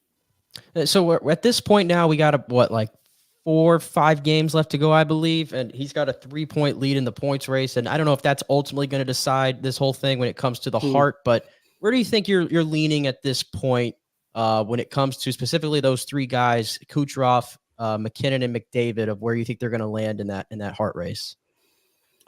Well, for some reason, there's a sentiment out there that Nathan McKinnon deserves the heart because he hasn't won it before, which I think is a terrible way to kind of look at this because, there's a couple of stats that's really hard for me to ignore And look, I understand I cover this team. I get to watch Kucherov on a nightly basis. I understand all that. He's got 51 more points than anybody else on his team. I think that's happened once in the past 30 years. And that guy's Braden Point, who's a 40-goal scorer. And, with McKinnon and McDavid in particular, they each have a teammate in the top 10 in scoring. And each of those guys also has another player. So 3 players total in the top 20 in scoring. I think Braden Point is 14th in the league in scoring. Mm-hmm. And Nikita Kucherov has 51 more points than Braden Point. So that tells you that it's not Draisaitl and McDavid feeding each other on the power play. Yes, I know Point and Kucherov play on the power play. They do hook up a lot, but it's not coming from that. And in fact, I even saw a stat last night, which should be even more leaning towards Nikita Kucherov. He has more points on the road than he does at home. Wow. McKinnon and McDavid, I think, are both over 80 points at home. And Kucherov, I think, is in the mid 60s, the low 60s in terms of home points. I mean, everything, if you just want to look at the stats and the metrics, everything tells you that under the definition of the player adjudged to be most valuable to his team, when you've got Nikita Kucherov involved in more than 50% of your team's scoring, it shouldn't even be a discussion, in my opinion. But here we are. Yeah, we know it's the anti-Tampa Bay bias of the national media who votes for these things, and it's a shame. It's a shame, but maybe they'll get it right this time. I'm starting to see some more, from Spittin' Chicklets, from the different, national commentators. I'm starting to hear more and more about Kucherov. Is that fair? It's fair, and it's probably not any coincidence that it comes just after he has that night in Toronto. Yeah, exactly. Right? He's in the self-proclaimed center of the hockey world. Yeah. He has a night like that where everybody's talking about them, including the Toronto media. It's no coincidence that all of a sudden now you're hearing this, because the sudden realization is there. Oh my gosh, look at the year Nikita Kucherov is having. And the other part of this too, like all of a sudden now there's this late charge for Sidney Crosby for MVP. And I understand the Penguins were dead in the water a month ago. And now they have a chance to make it a play. Well, if the Penguins make it the playoffs, Sidney Crosby willed him there. He deserves the MVP. Come on, let's get serious. It's kind of what they did to Taylor Hall in 2018, right? It was the same thing. Yeah, and Taylor Hall was kind of along that lines though, right? Because he had 40 more points than anybody else on his team, and right. New Jersey wasn't a team that was expecting. So I understand, again, under the definition, player adjudged to be most valuable to his team. I mean, that's exactly where Nikita Kucherov falls. He just happens to be in an unbelievable race for the Hart Ross between 2 other guys who are superstars in this league as well. So it's going to be interesting in the last week and a half here. And I got to give my man Nick some credit here, and you could probably help out because you go on NHL.com and the big network as well. Why aren't we treating this like Sosa and McGuire and Griffey? Where's the NHL promotions department on this? We got 6 games to go. You have 3 superstars in this league that are there for the points title. And it's 3-4 points every night back and forth. What are we doing? Why are we not talking about it? There's not even a story on the front page of NHL.com. Come on, Eric, you can get this going. Let's go. I could try. But again, this league sometimes thrives despite those who run it. Right? It's a wonderful sport. They don't market themselves very well at all. No, it's awful. It's awful. In 2004, why wasn't Marty St. Louis sort of the poster child of the NHL? Right? The undrafted, unwanted, undersized player who went on to win an MVP title and lead his team to a Stanley Cup championship. But yet, look, I understand the culture of the sport is it's always team before me. It's always, and that's, I look, when John Tortorella was here and before he was let go, the 2008 draft year, the whole Scene Stamkos marketing campaign, which was brilliant by the Lightning to put that together. Torts hated it. He hated it because it put a spotlight on an individual, and that's just the nature of the sport. But what's one of the big reasons the NBA thrives? They market their superstars, right? And that's the way it should be, because that's who fans want to identify with. And here we are, not talking about one of the most incredible art race trophy races. While you've got 2 guys who could finish with 100 assists. I think the last guy to finish with 100 assists might have been Wayne Gretzky. I mean, it's ridiculous the numbers these guys are putting up this year. Well, they'd rather talk about, Matt Rempe and his black eye every single night. And it's funny, right? The NHL, I feel like, is like so against fighting. And I feel like Bettman has said that, we're limiting the number of fights. And then we have like the full line brawl, and it's everywhere on their socials. It's everywhere, right? So they say one thing, and then the actions are like completely different. Well, and the other part of that is if it didn't involve the Rangers, if that was a game between San Jose and Anaheim, you wouldn't even hear about it. You wouldn't even know it existed, but it happened in Madison Square Garden, and so it's an original 6 team. It's a New York market, so yeah, it gets blown out of proportion. I was going to ask though. It seems like there's like a growing thing with the hockey community that nobody wants to face this Lightning team in the playoffs. You keep starting to hear that now. And I guess compared to the other teams that are competing for that wild card spot, I would obviously agree with you. But you look at the way they played over the last month, it feels like they've gotten to a certain level of play. And I guess we're going to find out in 12 days time here when the playoff starts, if they have another level to them, because I would believe that if they're going to be successful, they have to get to another level. Right. But should we care enough though about, you look at Toronto, I think they're 4 points above the Lightning. They're going to have that last game of the season. Should we care about the matchup necessarily in the first round when it comes to, should we play Boston? Should we play Florida? And how that suits them?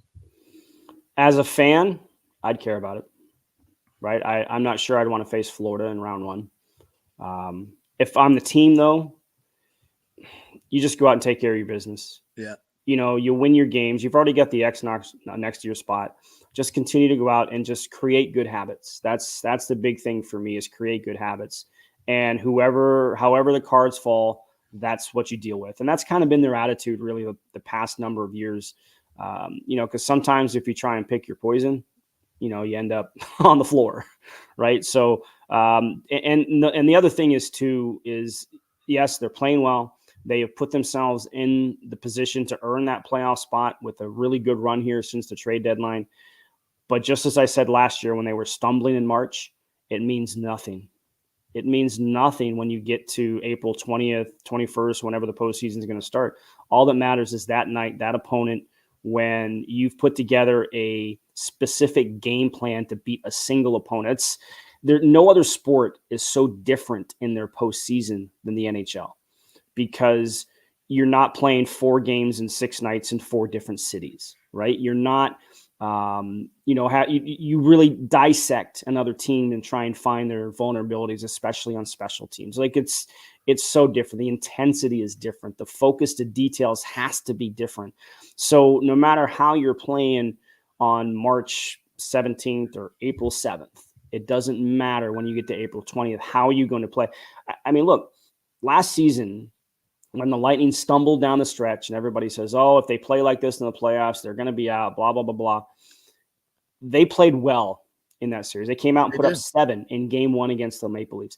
They actually played better in that series last year than they did in 2022 when they beat the Leafs in 7 games. They played well enough to win. You look at all the numbers and they tell you that the Lightning were the better team in that series. They lost 3 overtime games on home ice, and that was the difference in the series. They didn't have that moment in that series, unlike they did the year before when Braden Point scored the winner in Game 6 to force the Game 7, and then Nick Paul heroics and everything else. So that's why I say whether you win or lose these last 5 games, it matters. I'm not saying it doesn't matter, but it's all about creating good habits, especially the defensive zone coverage, where you've just got to clean that area up and be better. Just worry about the process. Don't worry, and let everything else take care of it. So, the way Florida's playing right now, I might want them in the first round. Nope. Before they nope. Nope. You don't want them. You don't want them. You don't want them at all. They've called off the dogs a little bit. They've been banged up a little bit. Their forecheck pressure is as good of a team as I've seen in a number of years. Yeah. They can come at you wave after wave after wave. Their big question is always going to be Sergei Bobrovsky and how he can play. And certainly the Lightning are, even though Bobrovsky beat them in 2019, they're kind of inside Bobrovsky's head, I think, a little bit. So there's an advantage there, I think, in goal. But if I don't want any, because just like I just said, just because they're not winning games right now, means nothing when you get to 2 weeks from now. Yeah. Yeah. We saw them. What happened when the 2 teams played? It wasn't pretty most recently. Lightning could not handle that forecheck. All right. Do you, Nick, want to talk about WrestleMania? Oh. I know Nick does. Did you watch WrestleMania this weekend, Eric? What's WrestleMania? Don't insult me like that. I thought at some point we had to get to it, but we'll let Nick do it on his own then. I will just say this, not to get like overly sappy about it, but like there were years where I felt embarrassed to like ever be a wrestling fan, and I would watch it like in my closet. I didn't want anybody to know. I would never be public about it. Wrestling sucked for a good 10 years there. And now last night and on Saturday, my timeline is flooded with people talking only about WrestleMania, and not even people that I thought were wrestling fans, lapsed fans, all watching it yesterday, talking about it. It felt fun again. And I so am happy that I am relieved that I can come out and be like, I am a professional wrestling fan. I love it. I'm not ashamed by it, because last night was emotional. I had tears in my eyes. I kid you not, but that's how much it struck me emotionally. Wow. It was epic. I don't know if that's the right word, but it felt epic to me watching it. That's what I'll say.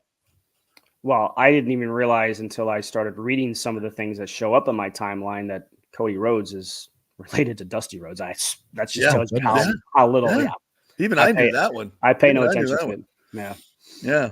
All right. You tell everybody how they can get your content, lightninginsider.com. What's going on the website?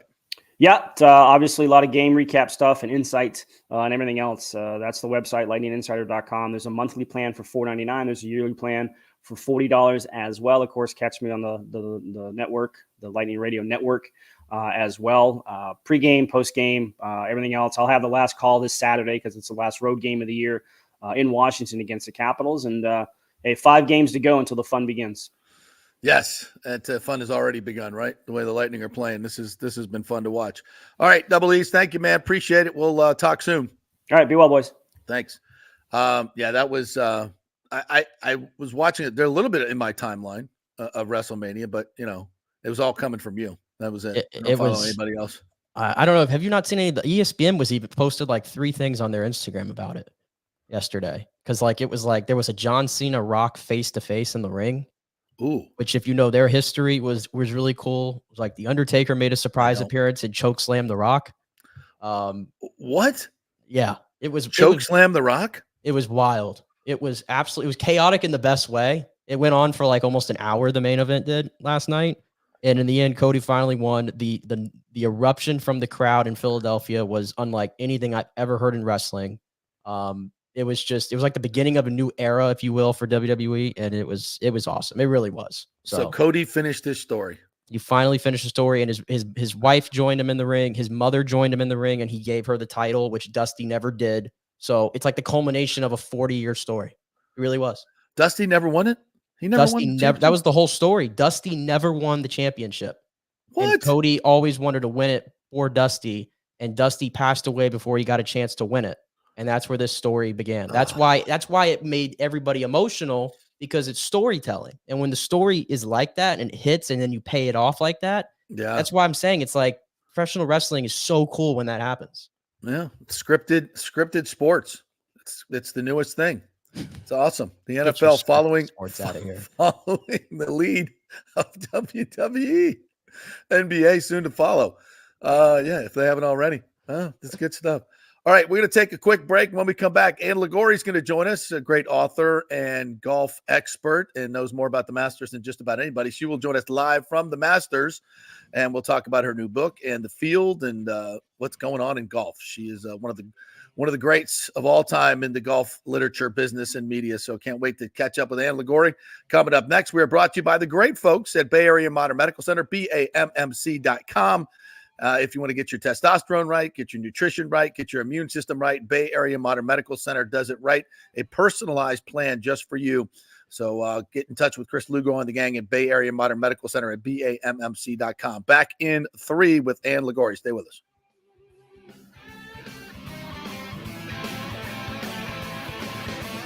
JP here for the Jeeves Law Group and my man Scott Jeeves, who lives right here and has long been a highly respected member of our community. He's a proud sponsor of the Tampa Riverwalk. Jeeves Law Group is also a proud sponsor of our Grand Central District in St. Pete and has neighborhood events throughout the year. He has an office on Central Avenue in St. Pete and one on South Howard in Tampa. You can't get more local than that. So when you need an attorney, are you going to hire some huge firm that advertises all over the state, or the one that supports your favorite sports show? It's the Jeeves Law Group. We're local, we're trusted, and we get results. For personal injury and personal attention, call us for a free case evaluation. That's 8889-JEEVES. That's 8889-JEEVES.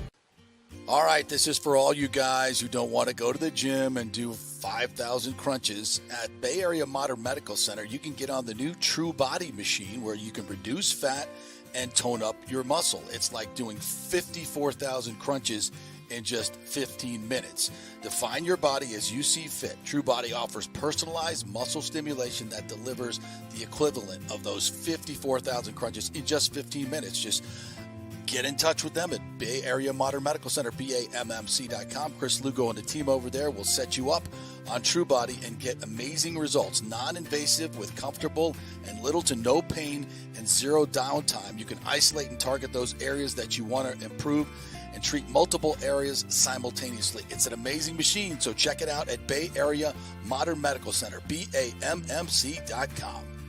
Did you know Steve Weintraub founded the Gold and Diamond Source over 40 years ago by selling gold-plated sand dollars? And to celebrate, the Gold and Diamond Source is selling gold sand dollar jewelry with the proceeds supporting Julie and Steve Weintraub's foundation, Hands Across the Bay. Yes, in 1984, Steve opened their first location, expanded to 9 stores as far as Atlanta, but now they've consolidated all that inventory under one roof, becoming one of the largest family-owned fine jewelry stores in the country. Julie, of course, joined forces with her husband 20 years ago, and they're going to celebrate by offering up to 40% off select jewelry items. Plus, with gold prices near all-time highs, it's the perfect time to trade in your broken or unworn pieces for something new and stunning. Unlock the value in your jewelry box today at the Gold and Diamond Source. It's always one place, and it's always a great place. The Gold and Diamond Source celebrating their 40th anniversary, 3800 Olmerton Road, always online at thegoldendiamondsource.com. Let's go! Right now, back to the show on FanStream Sports. All right, welcome back to the JP Peterson Show on this Championship Monday as the South Carolina Gamecocks get the big win over Caitlin Clark in Iowa, and tonight Purdue and UConn will crown a men's champion, but it's also Masters Week, and you know how we love the Masters here on the JP Peterson Show, so we welcome in our good friend, longtime friend, Ann Liguori, author, and covering her 26 Masters for WFAN. What's up, Ann? How are you? JP, how are you? I forgot to say this.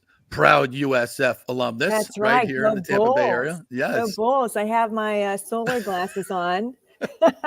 I have to say, you can hear me okay, right? Yeah, absolutely. Yeah. The first time, this is my 26th Masters, and I'm covering it. And this is the first time there's been a solar eclipse during the Masters. And they handed out these beautiful, yes, cardboard very stylish glasses, right? Little. Did you see it? It happened at 10:30, right?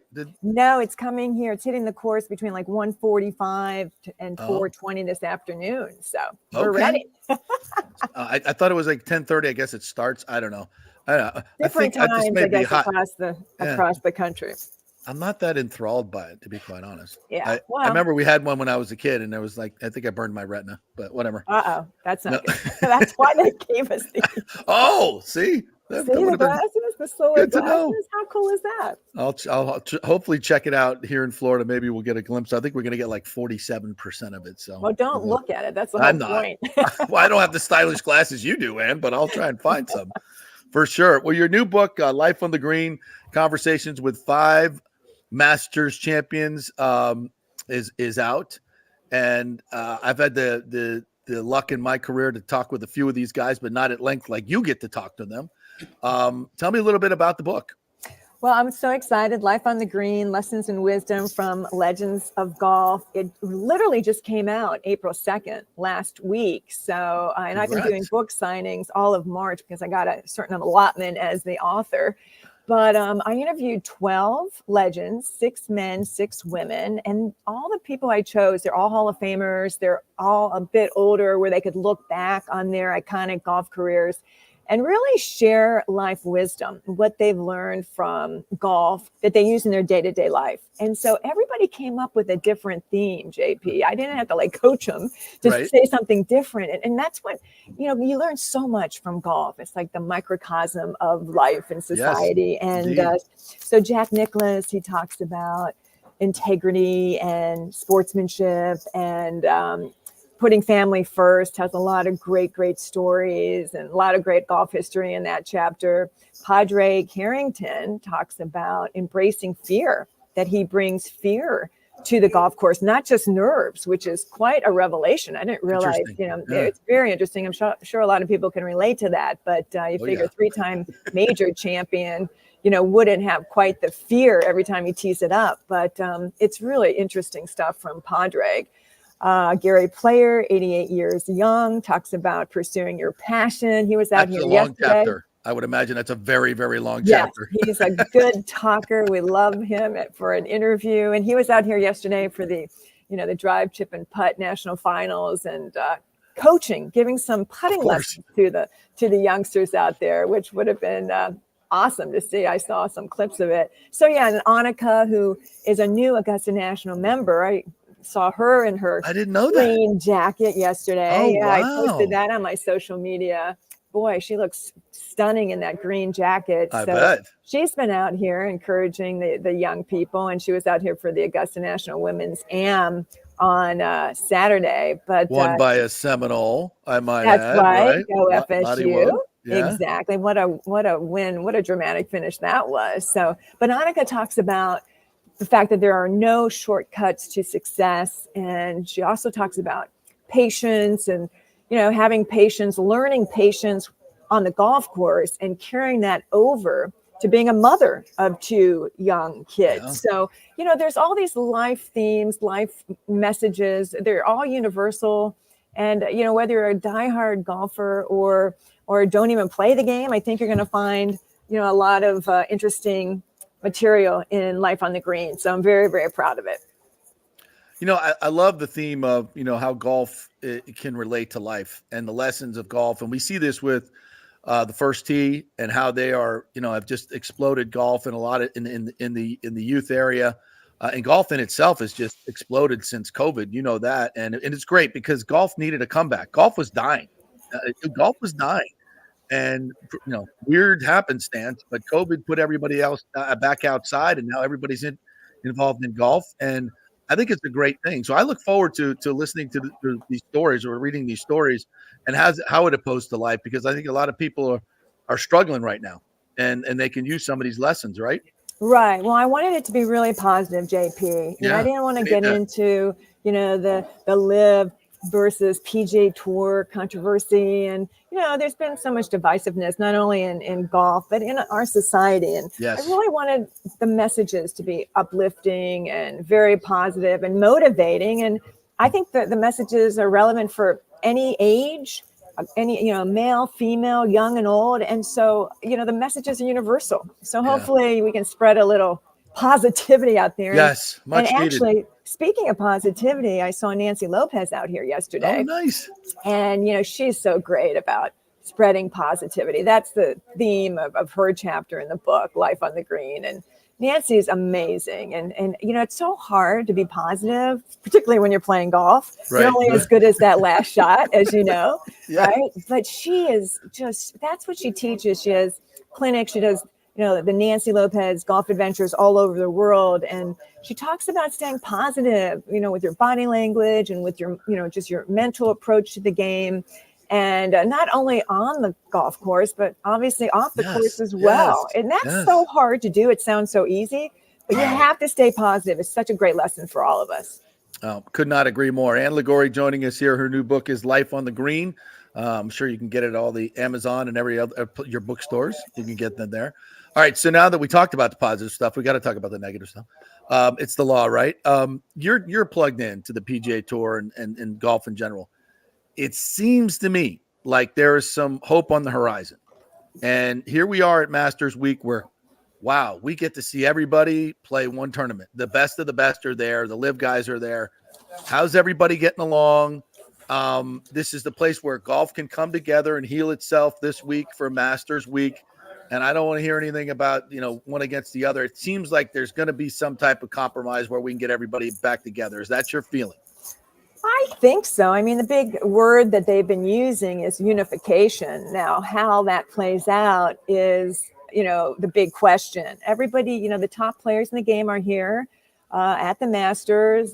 Dustin Johnson's on the range right now practicing. Brooks Koepka, those guys are live guys. Bryson DeChambeau. I forgot about him. Yeah, I mean, exactly, because who actually watches it? Nobody. And if you watch it, you can't even tell what's going on. John Rahm, the defending champion. I mean, here's, the defending champion coming back to the Masters, and there's been no buzz about him because nobody can actually watch him play. Right. I know. It's very, bizarre. very sad. It's very bizarre. And, when you talk about, who the favorites are for this year's Masters, you don't know how Rahm is playing. You don't really, Rahm, I have a great point. A major question about because I haven't seen him. Brooks Koepka, he always shows up for the majors. He's a major machine, right? So you assume he's going to do okay, but you don't know because you just haven't seen him.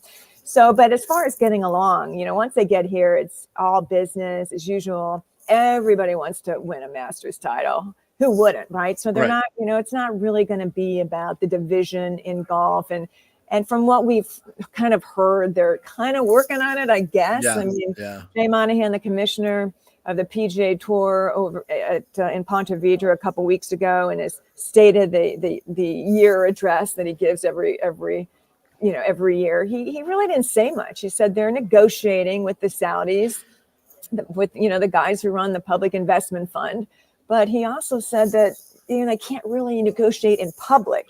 So no, we don't know how far they've gone with these negotiations, if anything's going to really happen. Apparently, they all met in the Bahamas a couple weeks ago at Tiger's place, and they all kind of played golf together. And the players on the policy board were able to meet the chairman of this fund, the Public Investment Fund.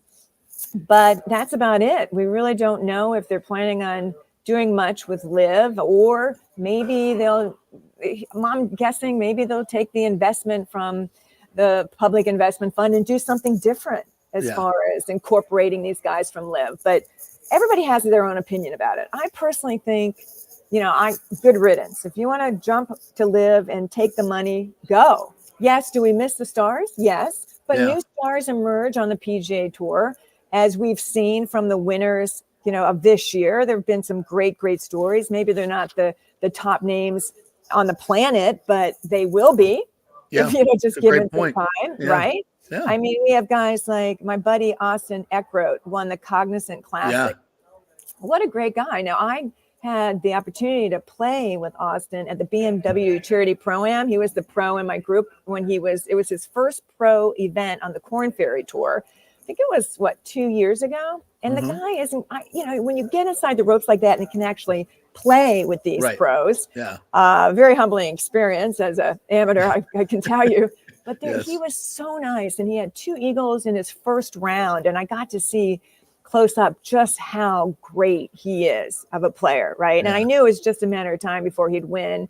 And I was so thrilled when he won the Cognizant Classic and PGA National. And then you have, this guy, Ashke Batea, who wins yesterday. You've heard that story, right? Yeah. At the Valero, Texas Open. I don't know how much you watched of it yesterday, JP, but oh my God, he won in a playoff. It's his second PGA Tour title. Denny McCarthy birdied 8 of the final 9 holes yesterday, and Batea had to birdie the 18th to force a playoff. And he did, and they go into a playoff, and McCarthy, his approach shot goes into the water. And then meanwhile, Batea's shoulder needs to be taped up by a trainer. What? He pulled it out of its socket when he was pumping his fist. Can you imagine? No, I did not hear anything about. I was watching women's basketball. Yeah, you were yesterday watching the women's and traveling. Yes, I mean, exactly. You were watching the NCAA, the women's final. But Batea had to get his shoulder worked on the playoff hole, and then he goes and drains a 6-footer for the win. And God. what's so great about this Batia win is that 10 years ago, he played and competed in the drive, chip, and putt national finals right here at Augusta. He's 22 now. So he was 12 years old. Yeah. And now he gets to playing come in the back as a 12 to player. 13 category, age What a category. story. So he's actually out there today. He'll be here today, and he'll be in a press conference at the end of the afternoon here at Augusta National. He has a separated shoulder. How's he going to play? I know. Well, I don't know. How's he not going to play, right? They basically worked on it, taped it up yesterday, and we'll have to see how his shoulder's doing. But can you imagine? Yeah, you get to go play Augusta. You win a golf tournament with a separated shoulder because you threw it out in a fist pump. Oh, my God. And now he's going to come play. I don't know. When the adrenaline's going, you can play, I imagine. But it's probably pretty freaking sore right now.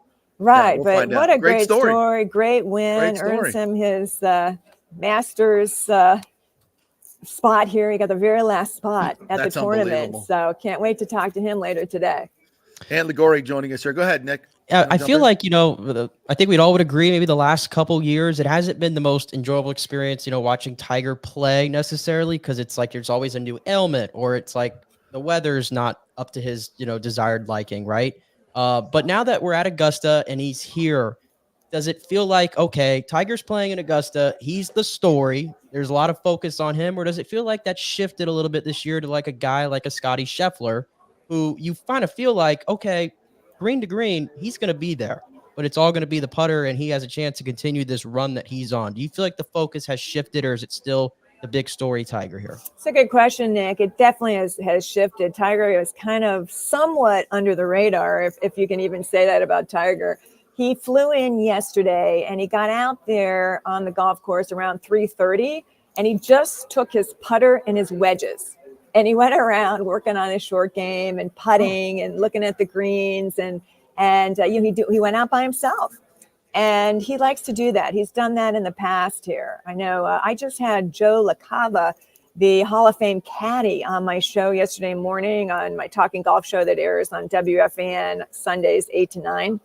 And Joe went through every detail of Tiger's comeback, incredible 2019 Masters win. It was just so great to hear. If you can look at the link. I distributed it on my on Twitter and Facebook. We'll retweet that. You'll definitely have to hear the interview, because Joe remembered every detail of that 2019 Tiger win, and rightly so. So yeah, it's kind of fun to kind of look back, at the Tiger of old. But even that 2019, I mean, he was struggling, obviously, leading into that 2019 Masters. But he's only played the one round and 6 holes of competitive golf so far this year, and that was at his own event, the Genesis Invitational.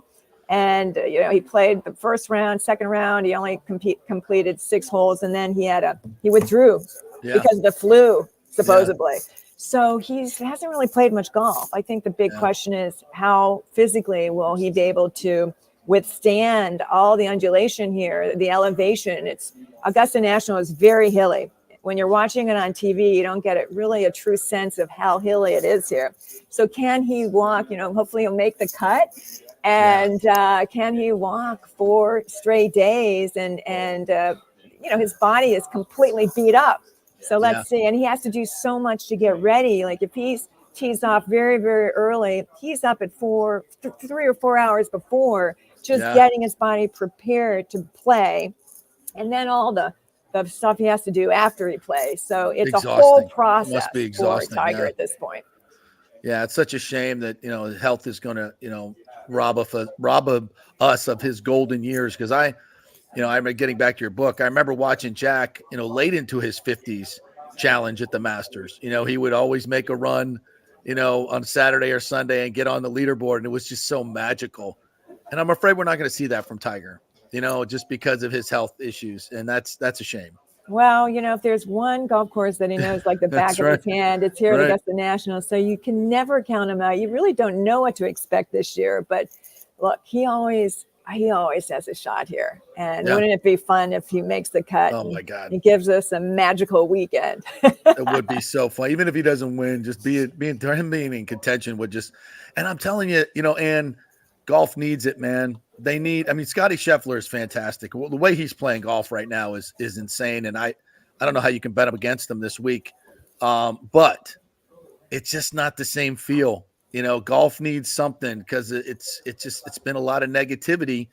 And I'm not, we shouldn't be, and if we got to look to Tiger to provide it, it's a long shot. As you say, it's a really long shot. And some of these young players are great, and you detail great stories, but the final round of the Arnold Palmer down 30% in the ratings. That's a problem. And I don't want to see golf go like this. So hopefully there's a magical story out there. And if there's any place that can provide it, it's Augusta National, right? Well, look, you talked about Scotty Scheffler. He's such a nice guy. I mean, obviously world number one. He leads in every statistical category practically you can lead in if you're a golfer. And, obviously he won the Arnold Palmer Invitational. He defended his title at the Players Championship. Hey, he came in tied for second at the Houston Open in Texas a couple weeks ago, but there's not a nicer guy on the planet, right? And to watch him kind of navigate his game, and he's such a great shot maker, and he truly mentally knows how to stay in the present. You hear on the pros talk about that. That is just so hard to do, right? But he is always just so in the zone. So it's a real study watching him kind of. He makes it look so easy when he kind of does his thing. Too easy. Yeah, too easy. But I'll tell you who I'm looking. Wyndham Clark. This is his first Masters appearance. Believe it or not, this is the guy who won the U.S. Open last year at the LA Country Club. And he won the Wells Fargo last year. This year, he won Pebble Beach. He shot a course record 60 at Pebble Beach. Yeah. He was runner-up at the Arnold Palmer in Orlando. He was runner-up at the Players. And I just looked to Wyndham Clark, even though he hasn't played this golf course, and he hasn't played the Masters before. It will be interesting to see, just to watch how he puts his short game to work here. I mean, what a great surprise it would be if he could contend on the weekend and really give us one of those Wyndham Clark performances. And then, of course, Will Zalatoris. This is only his third Masters, but he's done so well here the last two. And then he had back surgery. I actually was in Tampa, your neck of the woods, a couple weeks ago, and playing in the Legends Celebrity Golf Tournament. Jan Stevenson was our pro, and we won it. I'm so excited because of Jan, obviously. But I was at the Hard Rock Casino, and I don't really bet on golf ever. I'm not a big bet. I'm not a big gambler on any sport. But my brother was visiting, and he goes, "Come on, let's pick a Masters champion." So I put some money on Will Zalatoris. And it was at that point, it was like, $20. And if he wins, it would pay $600. Now, I'm sure that, the odds have gotten less on him, all these, closer now. But can you imagine if Will can win it? I'll be a happy camper. Gambling on golf is fun. Yes, it is. Hey, and before you go, I have to ask you this because you are a trailblazer in women's sports and women's media in sports. You've always been a great champion of the ladies' game. And what we've witnessed in the last 6 months with Caitlin Clark, and I think it's extended to, I think what our good friend Fred Ridley has done at the Masters with the women's amateur has been enormously beneficial for women's golf. Nelly Korda is a superstar. Women's sports, Caitlin Clark, 16 million people watching the women's final or the semifinals on Friday. We don't have the numbers on yesterday's game. This explosion in women's sports, and I think it's totally organic. I don't think it's forced. I think people, and myself included, are drawn to the women's game for many different reasons. More, so many of the men's professional sports have just gotten so money driven. It's just not fun to watch anymore. But the women's game, whether it be golf, tennis, whatever it is, women's basketball, it's exciting to watch. What are your thoughts on this explosion in women's sports? I'm so glad you brought this up, JP, because, I've been covering golf. I hate to tell you from how long, all of sports actually since the early 80s. I don't know. Were you and I at USF at the same time? No, I was at FSU, but we're the same age. We're well seasoned. We're well seasoned. We used to say that was USF backwards, but anyway, no, my niece and nephew went to FSU, so we have both. We love both universities, but it has come. Women's sports has come so far. since I started covering sports in the 80s. I mean, it's so great to see. And yeah, it was hard. I was a woman trying to find a job in the sports media back then. Yeah. There were no job opportunities for women back then. It was almost impossible. Yeah. I did a whole speech at the Valspar, again, in your neck of the woods in Palm Harbor earlier in the week in front of about 300 just dynamos, women who were, just all business leaders and VPs and executives. And just to see the energy in that room, again, reinforces how far women have not only come in sports, but in the business world. So I'm so thrilled to see it. I was thrilled to see Nelly Korda win her 4th straight tournament yesterday, defeating Leona Maguire in that T-Mobile match play at Shadow Creek. It was great to be here for the Augusta National Women's Amateur and watching this FSU sophomore Lottie Woe. Mean, what a finish! She birdied 3 of the last 4. Yeah. And then to put that to drain that birdie putt on 18, which is so hard to do. It was like a downhill, couple very challenging putts there. And she had to drain that putt to beat. Everybody thought that this Bailey Shoemaker was going to win. Bailey, she had the Augusta National Women's Am record. She shot a 66. Oh my God. And, she was out there practicing on the range thinking, I might go into a playoff. And then Woad birdie 17 and 18. That's crazy. To win it. So what a great dramatic finish. It's just so great to see how far women have come, not only in golf, but all sports. Caitlin Clark. Yeah. Gotta love, her run this year and what she's done for, women's basketball and the ratings. It's just very, very exciting. Well, Ann, thank you so much for taking time up there at Augusta. I'm so jealous. Hopefully I'll be able to get up there again next year, but enjoy yourself this week. Here. And don't forget to order Life on the Green. Life on the Green, and follow you on Twitter and Ligori and WFAN. I'm going to retweet that when the show's over because I want to go listen to that Joe LaCava interview. That's going to be super. So I appreciate that as well. Thanks, Ann. Great to see you. Thanks so much, JP. Nick, have a great week. Thank you. Appreciate it. Great, Ann Ligori there, and go Bulls. Absolutely. There we go. We're all good.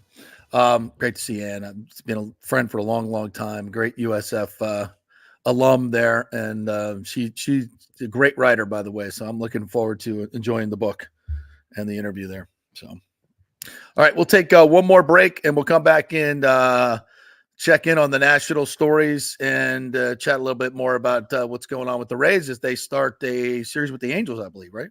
Yeah, with the Angels, and a quick little update, Lightning related, after I was just scrolling through Twitter here that you might find interesting. And before we go, if you may, when we come back, something I got to get on my soapbox about this. Okay. I saw. All right, quick break. We're back. Stay with us.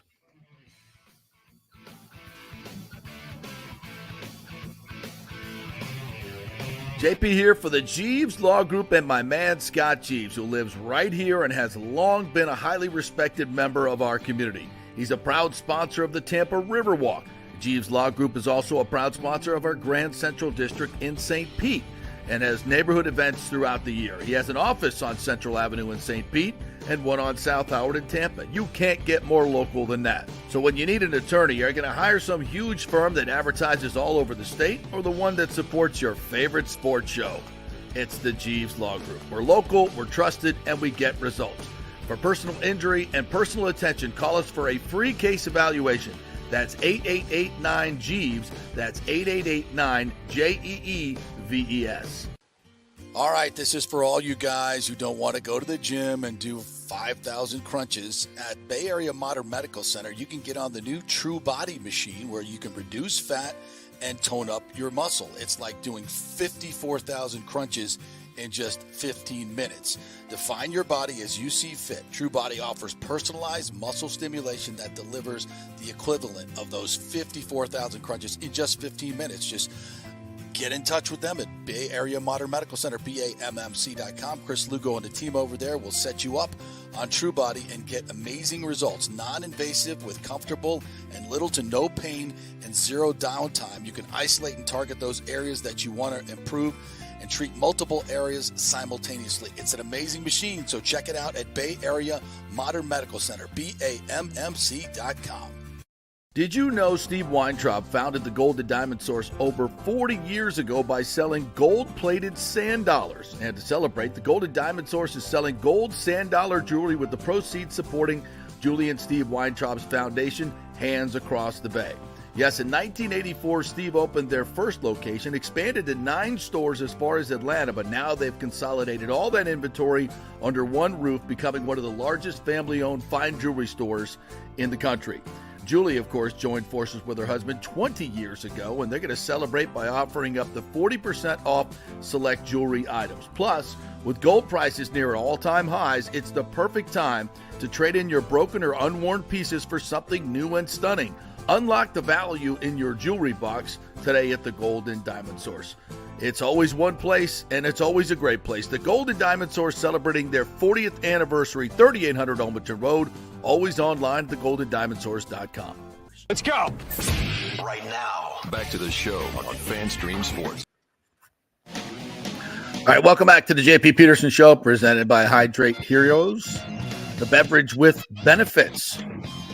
Lots of benefits, including it's plant-based, it's hydration at its finest. Rehydrate, revitalize, rejuvenate with Hydrate Heroes. 15% of all gross sales goes to supporting veterans charities. Elderberry, zinc, vitamin D3, mushroom blend, alma fruit, sugar-free, electrolytes, plant-based, certified, and endorsed by Jerome Baker of the Seahawks, John Starks, Muggsy Bogues, Derek Brooks. We welcome on Hydrate Heroes. And we'll be doing a Hydrate Hero of the Week from honoring our military folks as well. So we're very excited about our partnership with Hydrate Heroes. All right, Nick, you got something to get off your chest. Can't wait. Well, real quick, the lightning note, by the way, they're practicing as we speak. And Mikhail Sergachev is on the ice this morning, skating with the team. And he's in the red non-contact jersey, but Chris Crin put some video up of him skating and doing some drills. Nothing too crazy, obviously, but this is only 60 days after the surgery. Oof. And he's on the ice. So that's crazy time frame to get back at it. And I guess we have to start doing the Sergachev watch of, is he going to come back or not? So I guess there's your lightning note. So keep an eye on that. What a boost that would be. It would be a big boost, that's for sure. What I did want to point out, by the way, I don't know if you took notice of this, but we've had discussions on this show about, youth sports and how out of hand they've gotten. Yeah. And I bring that discussion up today because I don't know if you saw over the weekend, Shane Bieber, the ace for the Guardians. Saw that. Tommy John surgery. Yep. Spencer Strider all of a sudden has pain in his UCL, and he might be heading for Tommy John surgery. We already know that the Rays have 4 pitchers on the shelf because of Tommy John surgery, and so many in baseball today. It's an epidemic, and I just don't understand why baseball in general and the culture continues to ignore the problem. And I found this article yesterday from Hector Gomez, the guy who covers baseball down in the I think it's the Dominican, if I got that correct. Yeah. He had an interview with Dr. James Andrews, right, who has done so many of these things, and he basically voiced what I've been saying was a big issue, and nobody wants to listen. He said that I started following this stuff in the year 2000. Back in those days, I did 8 or 9 Tommy Johns per year in high school, aged or younger. The majority were at the major league level. In today's situation, it's flip-flopped. The largest number of Tommy John surgeries he sees today are in youth baseball. Right there. What does he attribute it to? Overworking the youth level? These kids are throwing 90 miles per hour their junior year of high school. The ligament itself can't withstand that kind of force. The Tommy John ligament matures at about age 26. In high school, the red line where the forces go beyond the tensile properties of the ligament is about 80 miles per hour. So there you go. I mean, this guy knows more about this stuff than anybody. Yep. And he just told you it's an epidemic that starts with youth baseball and so much concentration nowadays on how hard you throw, throwing your max velocity, and all these spin rates that we have to throw on everything. And how many more pitchers, star pitchers, have to go down before, as a baseball community, we back up a little bit and realize the damage that we're doing. Because I don't know about you, but the product's worse when the best pitchers are not available week in and week out. So just had to get that off my chest because I've been screaming about this, about youth baseball and how it's hurting these guys. And there you go. There's the evidence of what it's doing to the sport now. It's a great point. And, these kids are starting to throw curveballs at 10 years old. We never allowed that when I was a kid. Like the coaches would say, no, you can't throw curveballs. Can't throw curveballs until you're like 12 years old. I mean, that's going out the window. The torque that it puts on the ulnar collateral ligament it's unsustainable. And yeah, I don't know what the answer is, frankly, but that we got to do something because these kids are getting overused at a young age, and it follows them all the way to the major leagues. Hey, shout out to Scott Lee of Reversed. As you can see, I got the hat here, and I got the red one as well. I'll wear that tomorrow. That's kind of like the lightning colors there. It's a new company. See it on the side, it says Reversed there. And as we found out during the Baker Mayfield press conference when I asked about it, Vinny LeCavalier, Derek Brooks, Booger McFarland, Jason Light, Dan Morgan. So a lot of big names are involved in this. Reversed. Got a nice handwritten note here from Scott Lee, the one of the investors in this. So thank you, Scott, for that. So thank you for the product. And I know Nick wants some as well. So we'll get you some too, partner. Yeah, absolutely. So yeah, it's called Reversed, and it's they've got a lot of big name folks involved, and nice hat. Good looking. Yeah, we're hip now. We're in the know. 3 weeks ago, we had no idea what it was, and now we're in the know. Now we know. Now we know. All right, great job, Nick Geddes. Our thanks to Eric Erlinson, who joined us today, and Ann Ligori. That was a great interview. Very much enjoyed that, and I'll retweet that interview with Joe LaCava that she did on the 2019 Tiger win. And it's Masters Week. We hope to have Bob Harrig on and some other great folks from Augusta National to be joining us throughout the week. So thank you guys for watching. We will be back tomorrow with more fun and frivolity. Big shout out to our good friends at Hydrate Heroes, our new presenting sponsor. Thank you so much. And we'll be doing our Hero of the Week each and every Friday with that as well. Have a great day, everybody. We'll talk tomorrow.